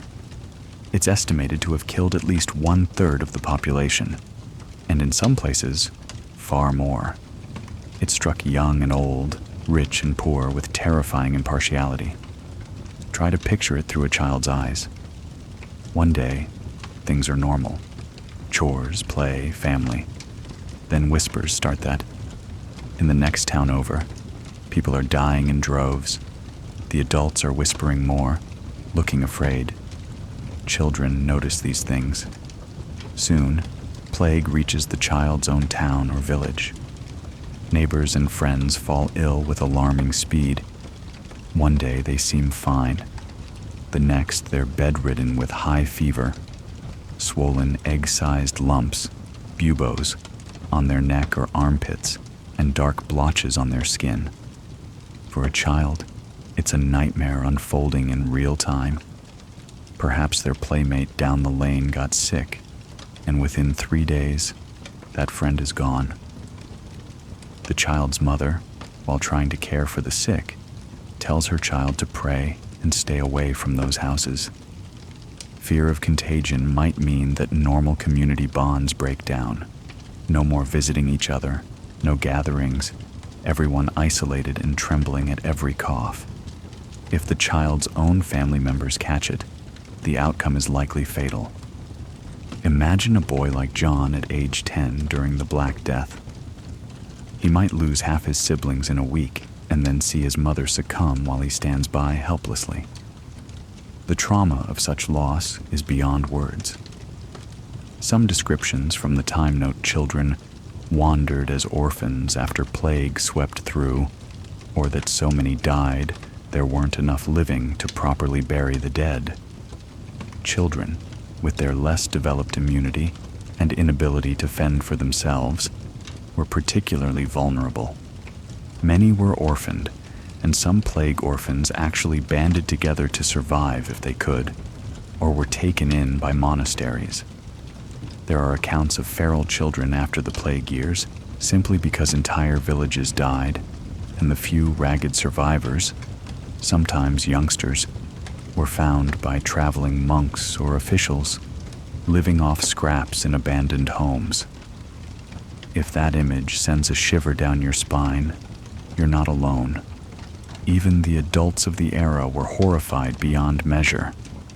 One Italian chronicler wrote that mothers would abandon sick children in hopes of saving themselves. So extreme was the panic. And yet, amid this dark horror, we have little flashes of resilience. Some children did survive the plague, sometimes with no family left, but they carried on. Perhaps a girl of 12, now alone, remembered the skills her mother taught her and managed to take up midwifery or herbal healing to serve others. or a boy of 10 inherited his father's forge and, unbelievably, kept it running with help from a neighbor until he grew up. The world after plague was never the same, but those children who survived became part of rebuilding it, carrying the memory of that time forever. Common childhood diseases that today are mild or preventable, like measles, whooping cough, or scarlet fever, could be deadly then. Even surviving them often meant enduring high fevers and lingering weakness in an era with no antibiotics. People in the Middle Ages were also well aware that not all water was safe. Bad water could mean dysentery and other deadly illnesses, so children, like adults, often drank diluted ale as a safer alternative. It's a grim reality that young ones had to face hazards not just from without, war, famine, but from within their own bodies battling infections without modern medicine. Even in better times, many children were undersized and prone to illness, a result of limited diets and hard labor that taxed growing bodies. What we'd consider malnutrition was common, leaving some with weak immune systems or stunted growth. In speaking of these grim possibilities, I don't mean to cast a pall that disturbs our rest, but rather to appreciate how truly heroic the simple act of surviving childhood could be in those times. It makes one realize how precious and comparatively carefree most of our childhoods are in the modern world. Medieval children walked a narrow bridge between innocence and mortality, often far too aware of death and suffering. Yet, even in those dire moments, there were sparks of kindness and humanity. During the plague, for example, some communities organized watchers or guardians for orphaned children. A town council might note to provide bread for the baker's surviving kids, or a guild would take responsibility for children of their deceased members. The church frequently appealed for mercy towards widows and orphans, the most vulnerable. The concept of God's children included those left parentless, and it was seen as a work of mercy to feed and shelter them. Many a monastery ran what was essentially a poor school, where destitute or orphan boys could get a basic education and a daily meal. This would sow seeds for later charity schools. There is record of guilds in London that paid for the upbringing of orphans of their fellows, apprenticing them when they came of age. So it wasn't always a hopeless scenario. Communities did try to take care of their own, albeit with limited means. And what of those extraordinary episodes like the Children's Crusade, which you might have heard of as a legend? It was a strange chapter in the early 13th century, around 1212, when thousands of young people, teenagers, and even children in France and Germany became swept up in religious fervor. They believed they were called to peacefully crusade to the Holy Land. Can you imagine? These were not officially sanctioned crusades by the church, and no knights in armor led them. It was a popular movement, almost a mass pilgrimage of youth. Historians still debate exactly what happened, but accounts describe boys and girls leaving their villages, walking for miles, singing hymns, convinced that the sea would part for them to walk to Jerusalem, or that God would aid their righteous mission. Perhaps it was a response to adult failures in the earlier crusades, or just a burst of millenarian zeal. For a child in that movement, it must have felt like an adventure, and a holy purpose rolled into one. They were told they were special, chosen, invincible by faith. Sadly, reality was far crueler. These children's crusaders arrived at port cities like Marseille expecting miracles. None came. Instead, many were said to have been tricked by unscrupulous merchants onto boats and then sold into slavery. Others likely starved or simply turned back disillusioned. Virtually none reached the Holy Land. It's a poignant example of how innocence and idealism met exploitation. One can imagine a 12-year-old boy, fired up by charismatic preaching, leaving home against his parents' wishes, only to end up toiling as a slave in a Tunisian market, a life utterly diverted.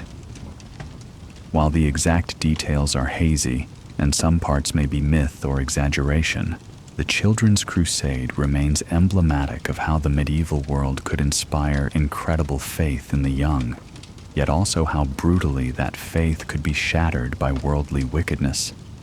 When news of the fiasco trickled back, it must have been devastating for communities to realize their sons and daughters were lost to them.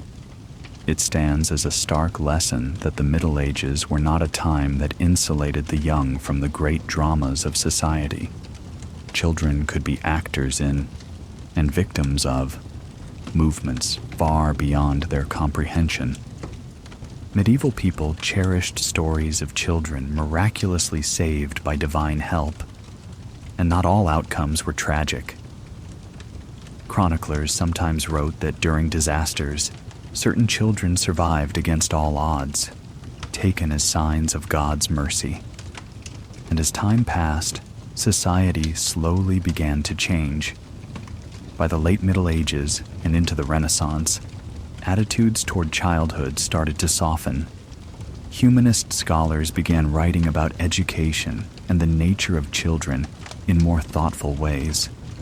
They emphasized nurturing a child's potential and moral character with a bit more gentleness than the strict spare the rod medieval approach.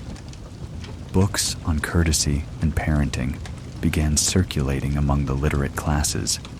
For example, a Renaissance writer like Erasmus of Rotterdam in the early 1500s actually advised against excessive corporal punishment and advocated understanding a child's viewpoint, a very forward-thinking stance. He wasn't medieval per se, but he was influenced by the late medieval trends. Even earlier, by the 1400s, one can see through art and literature that people were starting to view childhood as a distinct, even delightful phase of life.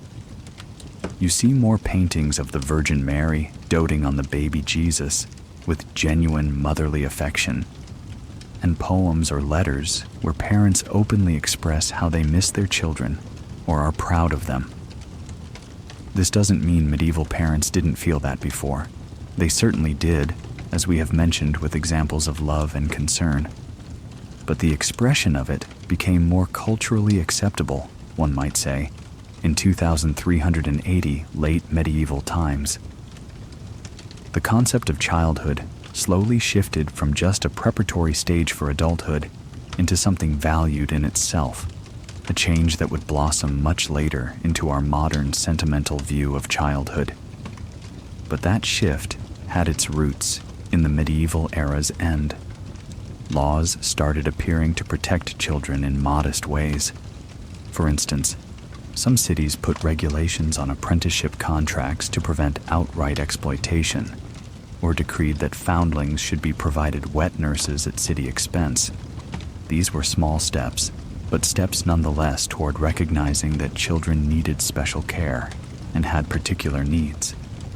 They say it takes a village to raise a child, and the medieval community was indeed committed to caring for its children as best it could, with the church, local lords, or godparents stepping in to help when needed and to care for orphans. Even with all this care and support, not every child had an idyllic upbringing, far from it. But the presence of these support systems and cultural shifts shows that medieval people, within their worldview, did value their children profoundly. They would likely find it strange to hear the old myth that people in the Middle Ages didn't care about their kids. Of course they did. They mourned them when they died. They invested hopes in them, and they tried to prepare them for life as they understood it. Now, here we are, centuries later, benefiting from that long evolution. We have the luxury to see childhood as a time of growth, education, and play, largely thanks to the gradual improvements made over generations. I hope this journey has enlightened you and perhaps made you appreciate the comforts around you. History can be sobering, but it also reminds us of the strength and resilience that lives in all of us, especially in the young. In sharing these stories, we've connected with our ancestors in a special way, honoring their struggles and cherishing our own blessings. Now, carrying those gentle lessons, you can allow yourself to drift into a deep and contented rest. It's heartwarming to remember that these harsh times had their bright spots of pure, simple joy. Medieval children, despite living in conditions we might find unbearably harsh, still found ways to be children. They played, they giggled with friends, they loved their families. They also worked hard, endured pain, and confronted realities that would make many of today's adults blanch. Their lives were shorter on average, but they lived them fully in the time they had. A medieval child might witness more by age 10, in terms of life and death, than some people do by 50 today. And yet, children are resilient creatures. Accounts and letters suggest that medieval kids, like kids everywhere, adapted to their normal. They could find joy chasing a hoop down a dusty road or marveling at the sound of church bells, even if that day they had only thin soup for supper. They could form tight bonds, siblings taking care of each other with touching loyalty, or apprentices in a workshop becoming as close as brothers. Where there was love, a parent's hug, a teacher's praise, a friend's solidarity, children could psychologically armor themselves against a tough world. Before we conclude, let's take a moment to celebrate something universal and uplifting: the playfulness of medieval children. For all the labor and danger we've described, these boys and girls were not little adults every minute of the day. They were kids with vivid imaginations and a knack for fun when given the chance. Scattered throughout our story have been glimpses of their games and toys. Now, let's gather those threads and picture medieval children at play. Imagine a group of village children on a soft spring evening. The day's chores are done, and in the common pasture, a gaggle of youngsters from toddler to teenager are running about barefoot on the new grass. One popular game is a form of tag. Perhaps they call it hoodman blind. One child is blindfolded with a hood or cloth, the hoodman, and spun around while the others scatter and tease. The blindfolded child gropes and lunges trying to catch one of the giggling playmates. When he finally snatches someone's sleeve, triumphant cries erupt, and then that captured friend becomes the new hoodman. This medieval version of blind man's buff was common and led to much laughter, just as it does in playgrounds today. In a nearby lane, a few girls hop and skip, playing a singing game. They hold hands in a ring, dancing in a circle while reciting a rhyme, perhaps a simple Latin hymn they learned, or a silly local ditty. One rhyme, recorded later in a manuscript, has them mimicking the actions of milling grain into flour, a sing-song of daily life turned into play.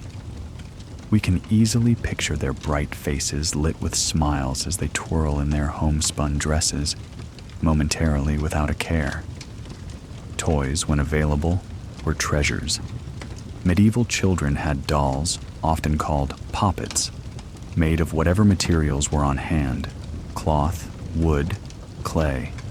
A little girl might cherish a rag doll her mother fashioned from scrap linen and stuffed with sheep's wool, drawing a simple face on it with charcoal or colored dye.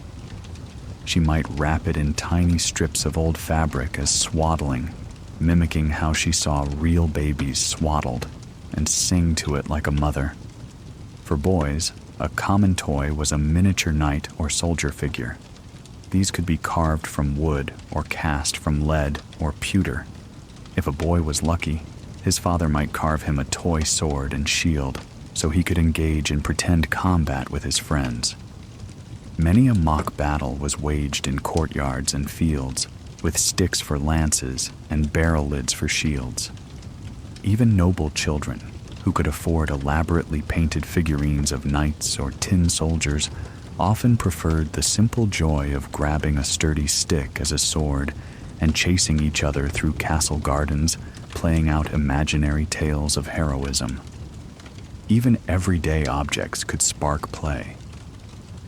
Archaeologists have found little ceramic animals that might have been toys, and miniatures of household items, tiny pots and pans, little wooden looms, suggesting that children love to imitate adult tasks in play. A group of girls might cook an imaginary feast using mud pies and pretend vegetables, using shards of pottery as dishes. Meanwhile, boys might build fortresses out of piled stones and mud, then stage a siege with toy knights or just their own bodies, complete with sound effects of trumpets and battle cries. Some games were physical and competitive. Both boys and girls might play ball games.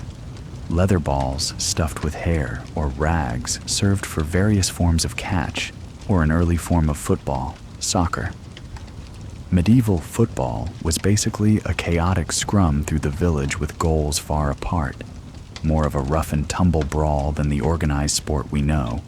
But children likely played gentler versions amongst themselves, kicking a ball around for fun in a churchyard until a shout from a parent reminded them not to trample the graves or crops. There were also simpler toys, whirligigs, a piece of bone or wood on a string that spins with a pull, spinning tops which children whipped with a cord to keep them going, and hoops. Rolling a hoop with a stick down the road was a beloved pastime, one that persisted for centuries.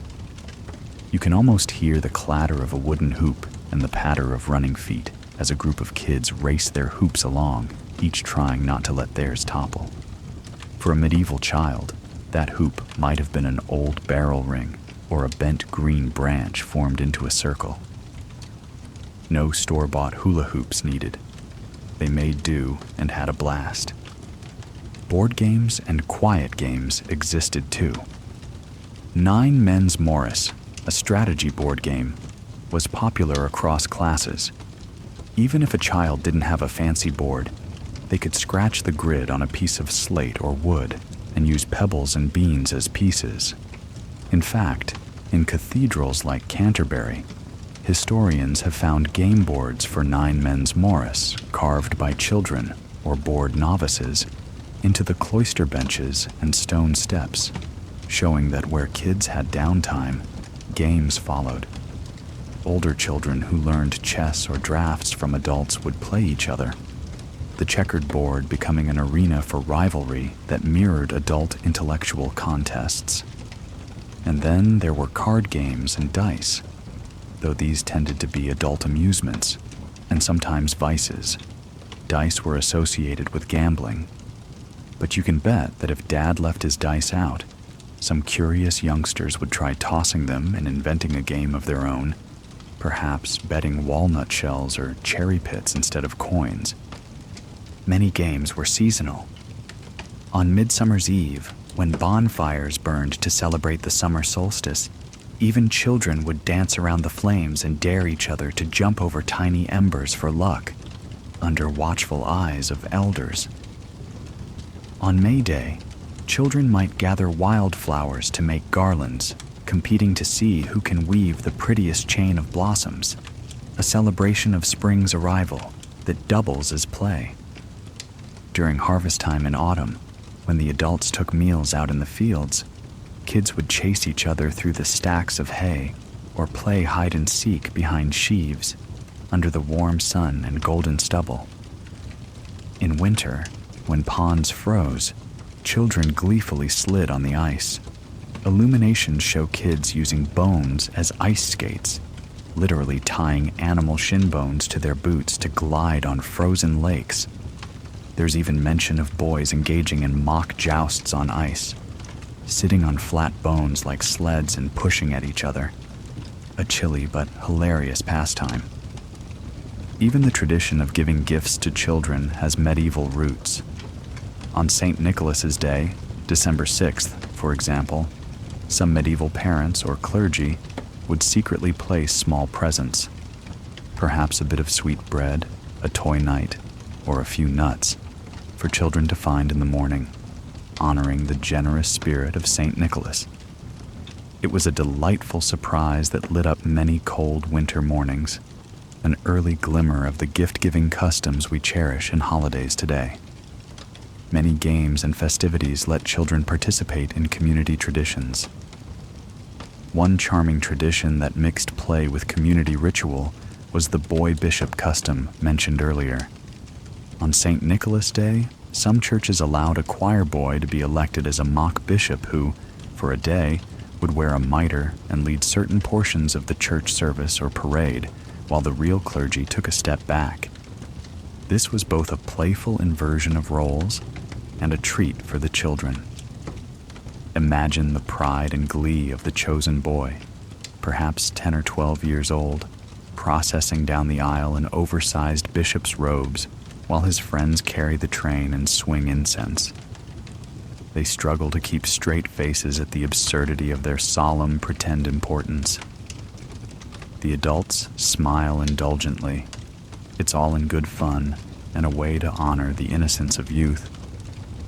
After the day's ceremonies, the boy bishop likely returned to being just another kid, perhaps leading his friends in a romp outside, still wearing the mitre until a stern canon snatches it back. Such events show that medieval society, for all its sternness, did permit and even encourage children to engage in play acting and merriment at times. On great feasts, say at Christmas, the castle would be decked with greenery and ablaze with candles. Philip, as a page, might be run off his feet, carrying steaming platters of venison and spiced wine jugs. But amid the bustle, he'd steal wide-eyed glances at the merry spectacle. Jesters performing, minstrels playing carols, and his lord exchanging gifts with guests. Sometimes the lord of the manor even remembered the pages, tossing each boy a small token coin or a sweet at the end of the night in thanks.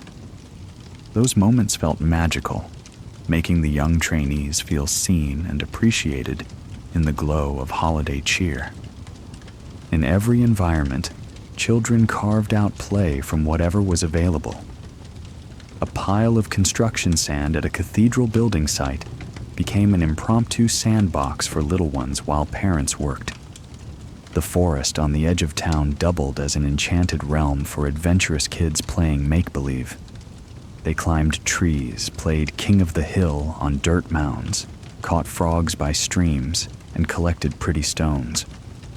One boy might proudly show off a particularly round pebble he uses as a marble in his little collection of favorite things, while a girl might string acorns or beads onto a cord to make herself a necklace for dress-up.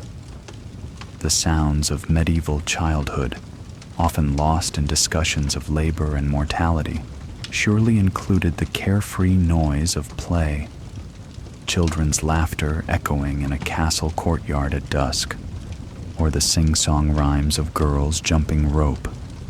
Yes, they had jump rope, using ropes or vines. There's a beautiful continuity in this. If you or I were transported to a medieval village at playtime, we would recognize the gleeful shrieks, the inventive nonsense games, the scuffles and then reconciliations after a tussle. It would all feel very familiar, despite the archaic clothes and the context. Even the tradition of holiday gifts for children we enjoy today has echoes in medieval times, as I mentioned with St. Nicholas. In some households, nuns or kindly nobles would distribute small presents or treats to children on holy days. It shows that the instinct to bring joy to the young transcends eras. And let's not forget pets and animals, often a source of amusement and companionship. A village child might have a favorite farm animal, a chicken that eats from her hand, a lamb that follows him around like a puppy. There are accounts of boys teaching crows to talk or taming jackdaws as impromptu pets. In cities, cats and dogs roamed, and many children befriended them. A little boy might secretly share his meager dinner scraps with a stray dog each night, teaching it tricks in return for a wagging tail. A noble child, on the other hand, might be given a more exotic pet, perhaps a songbird in a gilded cage, or even a pet monkey or squirrel on a leash, as a living toy and status symbol. Playing with pets, tossing a ball for a dog, laughing as a cat chases a string. Those simple joys haven't changed in hundreds of years. History even saw exceptional cases of youth in roles of immense responsibility. There were boy kings who inherited thrones while still in the nursery, having to rule with regents before they'd lost all their baby teeth. There were young saints and visionaries, like a certain peasant girl in France who, at just 17, led armies and changed the course of a war, who showed that courage and impact aren't reserved for the old. Such cases were rare and celebrated precisely because childhood normally wasn't expected to carry such weight, but they underscore again how quickly medieval society believed adulthood could blossom from youthful roots. Even the concept of the teenager as a separate life stage didn't exist. By the mid-teens, one was simply a young adult expected to take on adult roles. It's odd to think, but in the Middle Ages, a 14-year-old might command soldiers if he were a noble, or be widowed with a child if she were a princess married off at 12. Those extremes remind us how different their world was. All that said, we've also seen how, in their own ways, medieval people loved and valued their children. They were small adults in training, yes, but they were also seen as blessings and often sources of joy. Parents sacrificed and struggled to give them what they could. Communities rallied to protect them when possible. And children, for their part, brought light and laughter into an otherwise harsh existence. Now, as the night deepens around us, we can gently close the chapter on these stories of medieval children. Take a slow breath in, and as you exhale, let these distant scenes grow dim. The flickering torchlight of castles and the glow of hearths in humble cottages are fading now, giving way to the quiet darkness of our own time and place. I invite you to take one more deep breath and exhale, releasing any heaviness. Feel the comfort of your bed, the quiet of your room. In your mind's eye, all the medieval villages and castle halls grow dark and still under the same stars that twinkle above you now. Take another slow breath, feeling any tension melt away with each exhale. Your pillow is soft, your breathing easy and calm. Know that you are safe, you are warm, and it's time to rest. Let the memories of our journey fade into a gentle, satisfying silence. Your own story continues tomorrow. For now, you deserve the sweetest of sleeps. I hope this journey has enlightened you and perhaps made you appreciate the comforts around you. By exploring how medieval children lived, we also reflect on our own human resilience and the precious gift of a protected childhood today.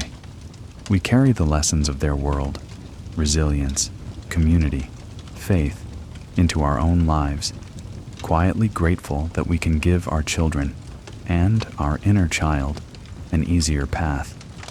And now, dear friend, I wish you a truly good night.